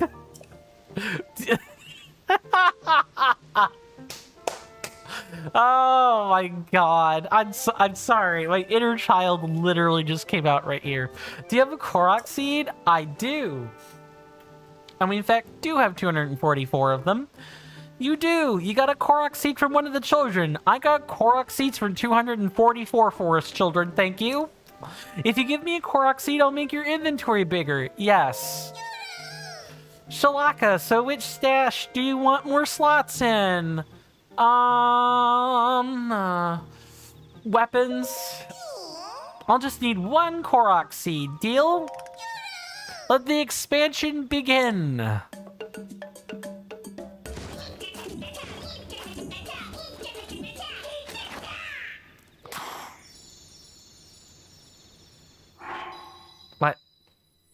What? Da da da da da. This is a brilliant way to end today's stream. I gotta be honest with you. Too bad we've got some time left over, but... Expand a band, weapon stash, Shalaka. Shakalaka, or... yeah, Shalaka. So are you happy with it? If you bring me more Korok seeds, I'll expand your inventory again.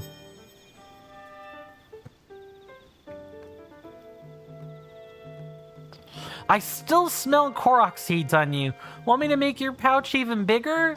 Yes. Give me a couple of shields. Showcase. I'll just need one seed.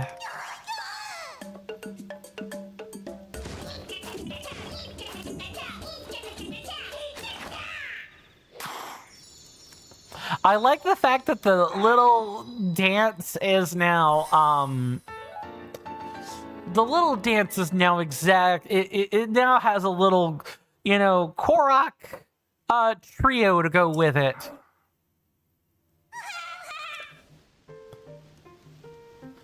Bow, please. One of each, and then we'll probably throw in a couple more toward the weapon. Alright, I think the novelty of this little thing has worn off. Methinks I will definitely be skipping the remaining animations. Yes. Here you go.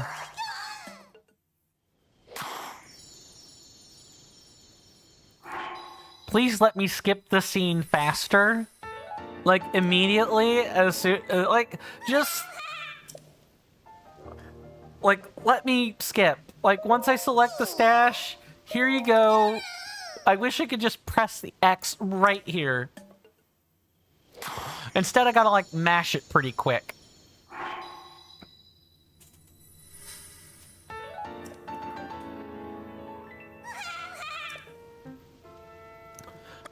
Yes, please. The bow stash. I'm gonna see how far he's gonna let me drag this out. I think I'm just gonna be able to get 1 or 2 more bow upgrades. Bow inventory upgrades, and he's gonna, like, want to bolt after that. Or not.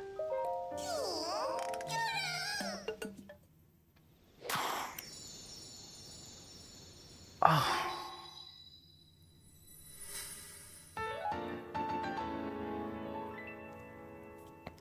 Very itchy eyes. Oh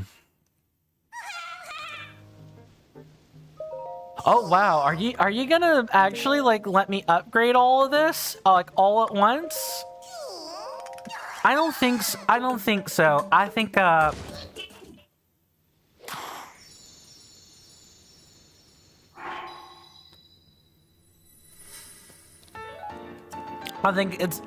think it's gonna end pretty soon. I would be happy if we could, in fact, upgrade them all.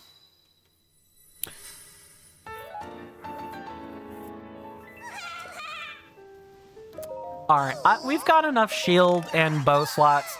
I really want to make, I really want to have room for a lot of weapons.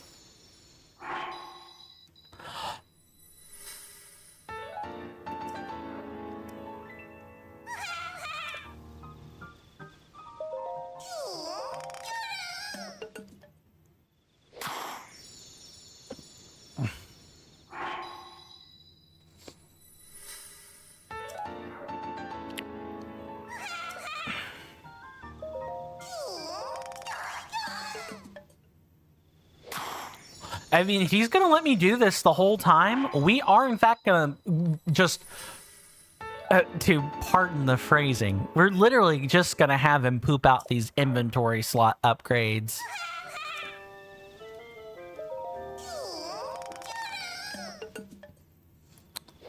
It's gonna be very nice to have these inventory slots available. That means I can actually keep a few utility weapons on hand for, like, the express purpose of mining.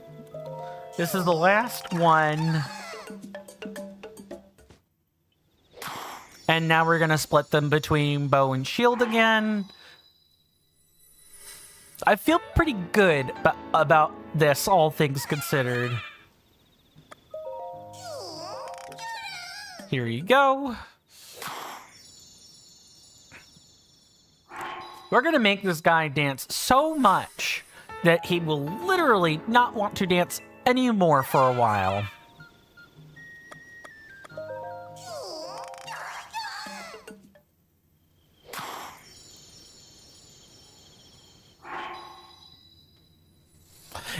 I really appreciate that the game has been designed. I would even call this, you know, quality of life, in terms of being able to actually speak to Hestu and actually upgrade all these things, like get all these inventory slot upgrades at one time. This is really nice. I'm glad that Aonuma at least listened to this suggestion. Among a few other things, I'm also glad the rest of the dev team thought about it. It's not only Aonuma, it's just I think Aonuma is like he's like the creative lead, and so I would expect his word to have like a lot of weight to it. You know what I'm saying?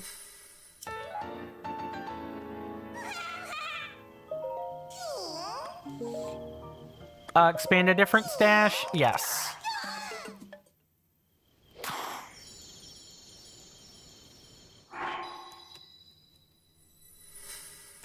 We can actually probably even carry some utility bows too at this point.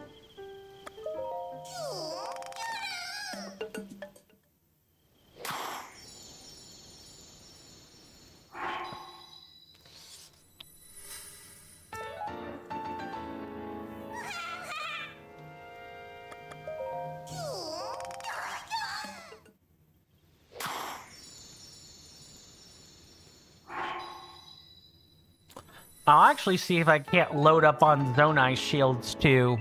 That way we can have a few for like rockets and stuff.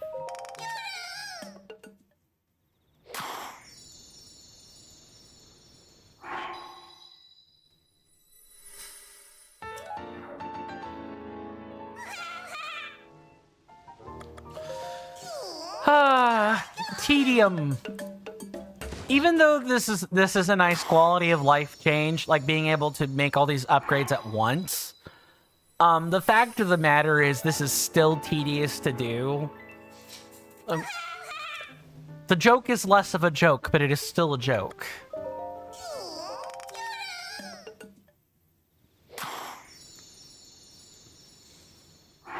I think we'll get 2 more shield upgrades, you know, unless this next one is like super expensive. It is. So in this case, we'll just throw the last one into the weapon upgrades and call it good.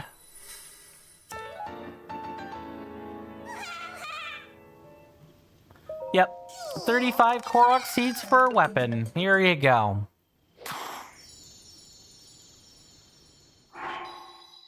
I trust the game will tell me, or that Hestu will say, I still smell them, but I can't upgrade anymore.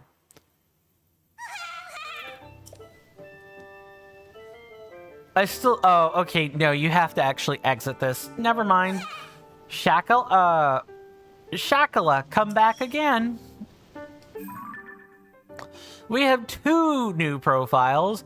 An explorer whose passion for field research is unrivaled. He lives to make big discoveries, and he's spent a long time traveling solo, investigating ruins. He is also an expert in reading Zonai writing. Princess Zelda found him to be the perfect choice for leading the Zonai survey team. But boy, is he a character, I'll tell you that. The Zonai survey team leader, and the spirited Hestu, the spirited musician of Korok Forest. A tree fairy with a song in his heart. He is only visible to certain people. The power of his dance can increase the size of Link's pouches, but he has trouble keeping track of the Korok seeds his magical maracas require. Still not done yet. Carson, when do you think the stable will be ready? It'll still be a while yet. I need to get the last of the roof planks correctly fitted. There's only one spot to finish. Well, until the stable is ready, we can't board any more horses. What a shame.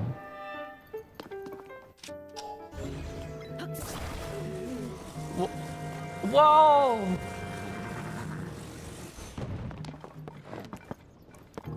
Really? You guys are about to thank me in a second. Don't even worry about it. There, see? Well, look at that. It fits perfectly. Thanks for helping out. I was having a hard time figuring out how to fit it. Really? Really? Oh, give it a rest.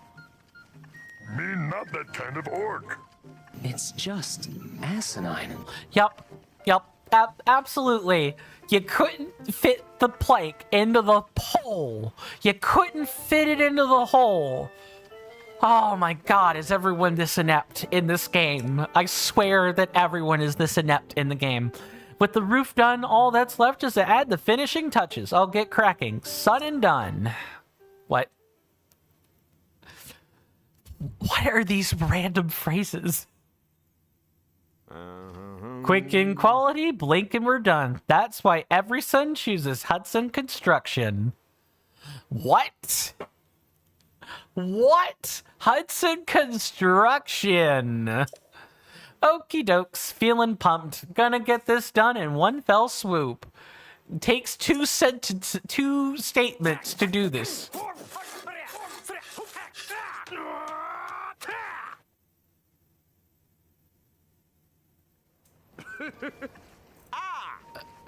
You're giggling over... How's that? Well, this is a fine-looking stable. My god, yes, the finishing touches were important, but you couldn't have, I don't know, fit the bloody plank into the square hole? Definitely... What vibes on that one? Can't say I'm surprised, considering your Hudson Construction's #1. And thanks for your help with this little project, son. Looks great. Now we can board horses at Lookout Landing. If you need help with horses, please talk to me anytime. Pretty stellar craftsmanship, am I right? Wrong. Gotta say, I've outdone myself this time. If you end up boarding your horses here, they'll have a luxurious time.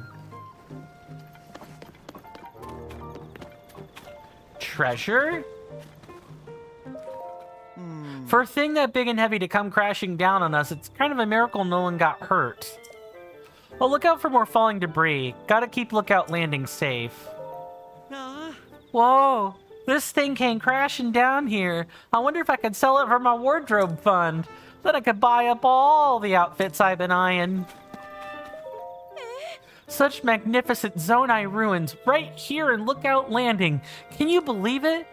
Wadsworth is handling the research involved with it, which means it must have the super rare ancient Hyrulean that hardly anyone comes across. This is my first real job with the Zonai survey team, so I'm gonna put in some serious work. Yeah. Ah, Link, you've come just in time. Have a look at this. The stone tablet that fell from the sky is inscribed with ancient Hyrulean. If I can manage to translate the text, it may be the key to understanding a moment in time from ancient Hyrule. I could translate this from ancient Hyrulean, but my notes are back at the research lab in Kakariko Village. So I'll be heading there to check this text against my notes and proceed with the translation. I've already copied down what's inscribed here, so I'll be getting back to the village. If that piques your interest, Link, you should come to Kakariko Village so I can share what I've translated so far. This inscription has tremendous archaeological value. It's a bridge connecting us to the distant past. I aim to unravel its mysteries, and the sooner I get started, the better.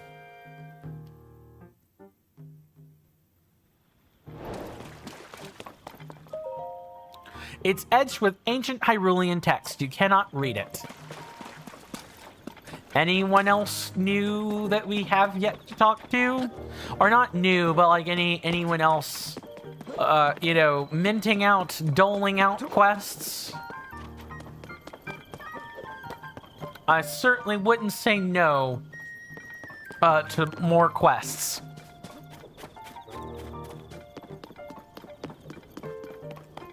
We're gonna head down. Oh, hello.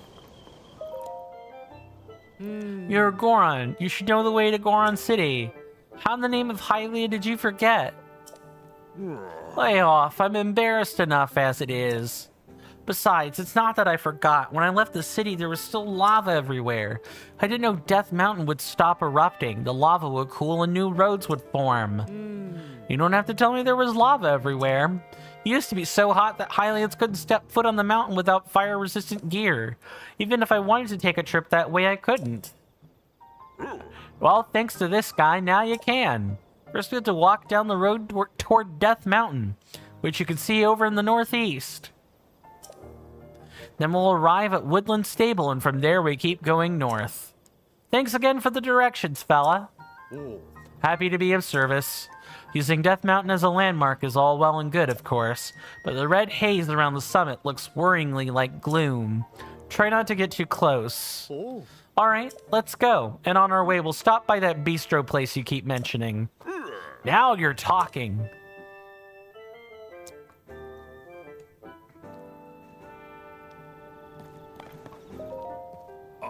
Unbelievable. How does a Goron forget the way to Goron City? Granted, since the lava cooled, the scenery did change quite a bit. Still, it's easy enough to find the city. You just use Death Mountain in the northeast as a landmark. If you ever lose your way, speak with Atmos in the emergency shelter. He has a map to show you just where you need to go. Anyway, sorry to talk your ear off there. Did you need anything? What's the latest? What is the latest? You must have seen the Zonai ruin that fell into Lookout Landing's pond. Luckily, no one was hurt. The ruin offers a rare opportunity to read a message written in ancient Hyrulean. The Zonai survey team is studying it. You might want to take a look for yourself if you hadn't already. I hear Mubs is getting new items in stock. You might want to stop by.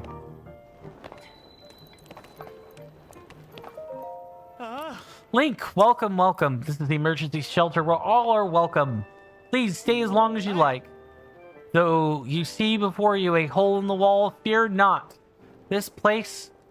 Hole in the wall? Oh no. This place is solid as a rock. Doesn't sound like solid to me. So there was a path after all. I figured if this is the royal family's emergency shelter, there would be a path that leads to here. So if we follow it, then... Oh, hey, it's you again. So you know, I've taken the time to say all my goodbyes.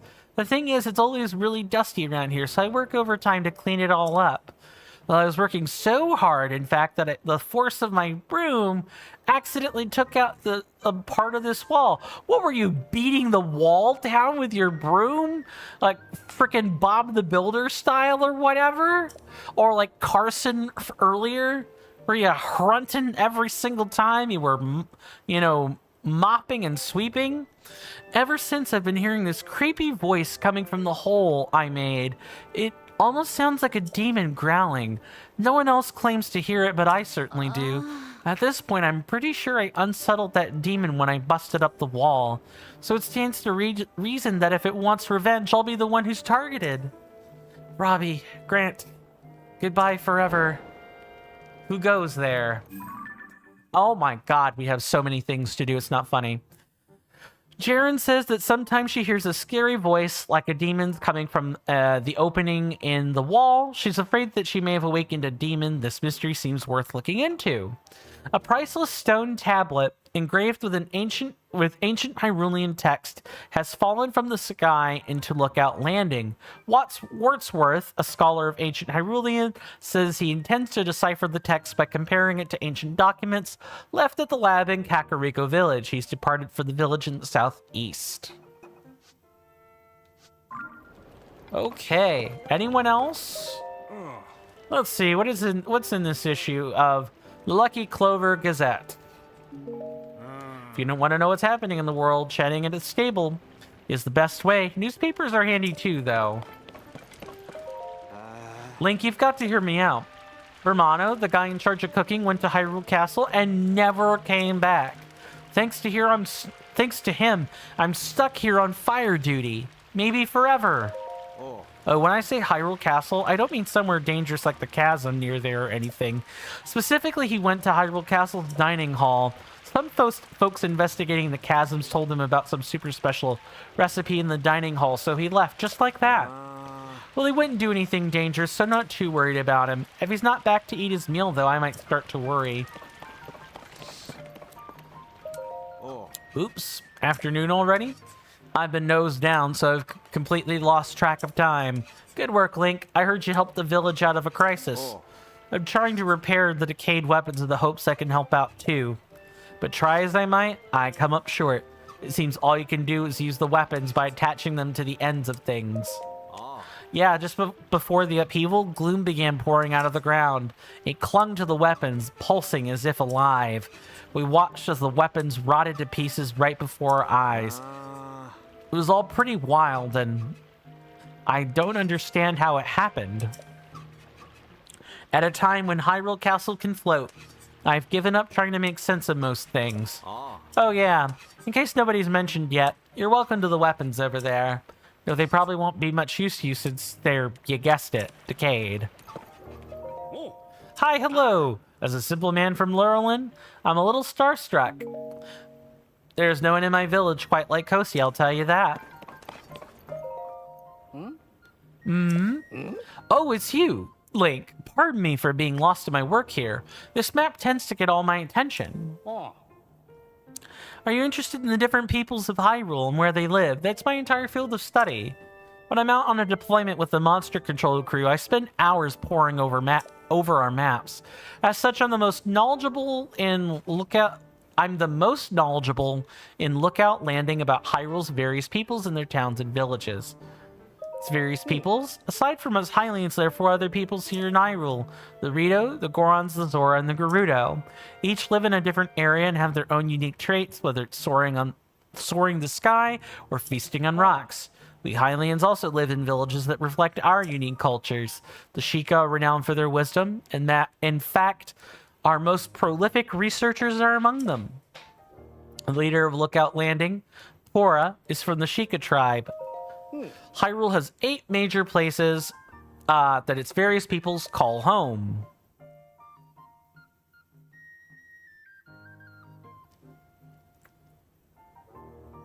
Lookout Landing is located here in central Hyrule. Up northwest of here, there's Rito Village in Hebra. Then there's Gerudo Town, that's located to the southwest in the Gerudo region. You'll find Goron City to the northeast in Eldin. Travel a bit farther east and you'll come across Terrytown and Akala. Not too far from there is Zora's Domain, that's within the Lanayru region. Continuing into southeast Hyrule, you'll come across a cluster of Hylian villages. These are within an area called Necluda. Within that cluster, you'll find Kakariko Village, where the Sheikah live. I hear the village leader is quite lovely. If you're seeking a tranquil spot, Hateno Village is worth a visit. I also hear it's become Hyrule's center of fashion. Finally, there's Lurelin Village. It's a wonderful getaway destination. Many of the aforementioned towns and villages have been deeply affected by the upheaval. If removing even a fraction of the monsters helps soothe the peoples of Hyrule, then that's what we'll do. Our monster-controlled crew is on patrol each day, gathering information from everyone, everywhere. What about yourself? I work with the monster-controlled crew. We're tasked with protecting everyone from monsters. There's been an uptick in their population since the upheaval, but I'm not really the most skilled in combat, so instead, I use my knowledge of the areas to help determine where we should make deployments. There's been an increase in the number of unfamiliar monsters since the upheaval as well. Be careful out there. Huh? What? Is that really you? Link, you've returned. It's such a relief to see you're safe. Well, let me introduce myself. I'm Graylands, head of the monster controlled crew. We were tasked by Pora to help with the search for Princess Zelda, but Pora's since reassigned us to our original duty. It's our job to keep the monsters at bay as best we can throughout Hyrule. Yes, we've assembled a crew to contend with the monster problem. Pora herself has coordinated our efforts. Ever since the upheaval, there's been an increase in monsters throughout the region, or throughout Hyrule. Volunteers have been organized into 3 squads to face monsters head-on and protect civilians. In case you're wondering who I am, I'm the head of those squads. It's my job to strategize and deploy them. For a while, we were aiding in the search for Princess Zelda, but we've since resumed our original mission to keep the monsters of Hyrule at bay as best we can. Our 3 monster-controlled crew squads provide us regular updates while on expedition. They've also been updating us on the recent large monster sightings. Please utilize any and all intel we have to better equip you in the search for Princess Zelda. And considering you're the legendary swordsman, maybe you can lend a hand in the hunt for the large monsters? I would really appreciate it. But the most riveting thing, I think we have 4 orbs. We have exactly 4. You'll exchange. Yes, let's get a heart container. My goodness. Hey there, Flaretune. Welcome on in. Good to see you. Hopefully you're doing well in both body and mind, and you've come in right at the tail end of the stream. I'm about to end things here. We just wrapped up some business at Lookout Landing after completing the Wind Temple. We've gotten the first of 4 sages, Sage Tulin, and we're going to be, starting tomorrow, we're going to be well on our way toward getting many, many, many more Koroks. We are going for a full completion 100% Let's Play with Tears of the Kingdom, just like I did with Breath of the Wild. That's 9 hearts. I'm pretty sure that's 9 hearts.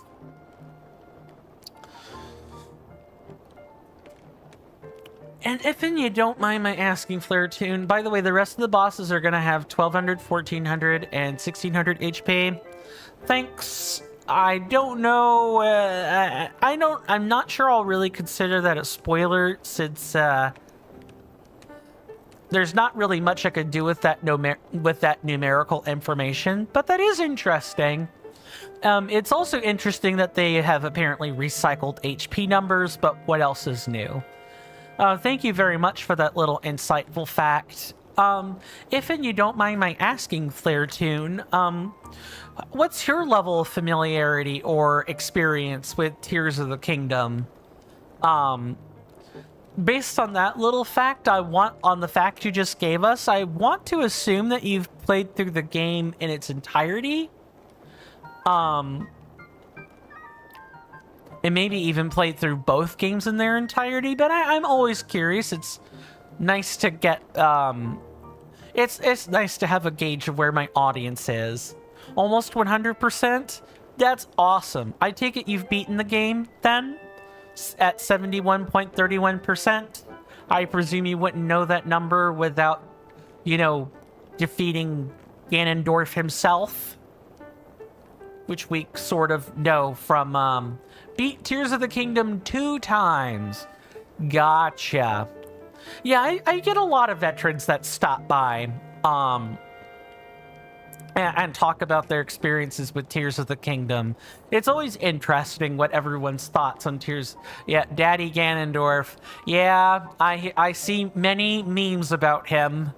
I see many memes, and the most insidious thing I see by far is like the giant cheese-eating grin he has. It's like very freaky. On version 1.0.0 and 1.1.2, goodness.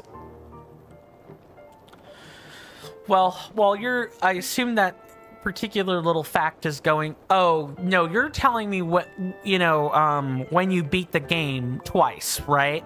On those patches, 1.0 and 1.1.2. Zuggling Broken? Yeah, Mr. NK over on Twitch, talks about zuggling and glitches a lot. He, downgraded, his version of Tears of the Kingdom in order to be able to glitch it out, if I remember correctly. Have 2 switches. Switch 1 and Switch 2? Or are they both Switch 1s? Or is it like the Switch and the Switch OLED? Out of curiosity. I've only got the one Switch myself. that being the original Switch one.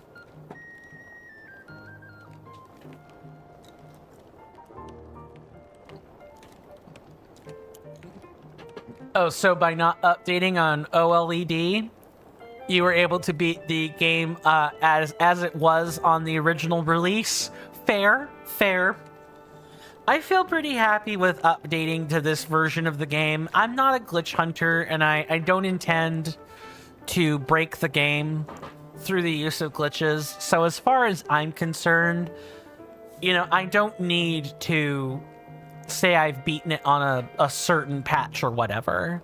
That's cool that other people want to do it. That's awesome. I'm glad that people are finding ways to play the version of Tears of the Kingdom or Breath of the Wild that they want to play.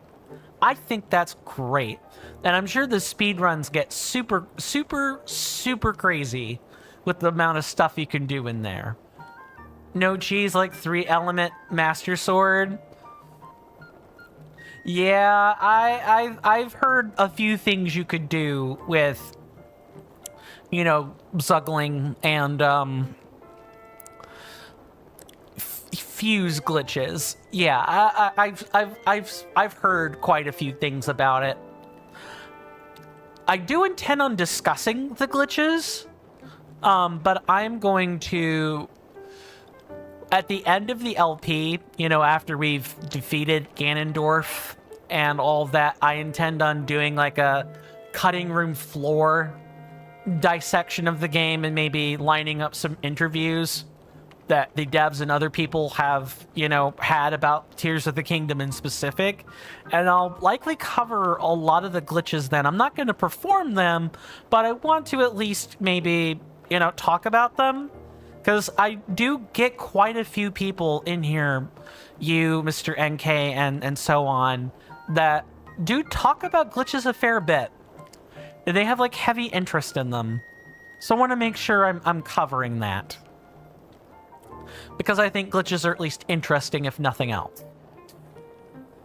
Well, I normally would have ended about 20 minutes ago. I am a bit overdue to end things for the day. Plus, my mouth is tired, and I need to figure out dinner, and I've got to figure out this, that, and the other. So I'm going to go ahead and cut things off here. Thank you so much for stopping by, Flaretune. I hope I can see you again tomorrow. If not, you know, c'est la vie. But you guys visiting has been awesome. And thank you so much today for all of the follows and subscriptions and so on Twitch and YouTube, everybody. Really appreciate it. Well, hello and goodbye. Hey there, On Mal. I'm sorry that you came in right at the tail end of things today. Hopefully your day has been going well. Hopefully you're well in both body and mind, and you've come in just in time to see the outro. Very much hello and goodbye. I hope I can catch everyone, you know, tomorrow. I'm glad I got to see the end. I'm glad you could at least be here. I'm glad you could be here. I'm glad anyone could be here. Easy to make pasta? Pasta sounds good. I like pasta. I made some penne arrabbiata a month ago, and I felt pretty happy about that. I have a picture of it on my Discord. Well, before I get too carried away for dinner, or ramen for dinner, fair. Yeah, I've had ramen for dinner. It's fine. It fills the hole. If you guys like this content, and or you want to stop by again to get a better sampling of the content for tomorrow, you know, please feel free to subscribe on YouTube or follow on Twitch or both. And please check out the description and check out the link tree within. My Discord server is located on there, among other things. We share pictures, we vote on things, we do a whole litany of other activities together. We do talk amongst each other sometimes. It's a pretty quiet place, but I am looking to cultivate it, you know, one person at a time. One handful of soil, as they say. My name is Coin. This has been another episode of The Legend of Zelda, Tears of the Kingdom. I was about to do a Freudian slip there. We'll be back again tomorrow, starting at 1 p.m. Eastern Standard Time, and we're going to be collecting some Koroks, everybody. With that, my lovely senators and inductees, thank you so much for stopping by. Do stay safe and take care of yourselves out there. You're welcome in my hallowed halls anytime, whether that be my DMs or on my Discord server. I'll see you guys next time.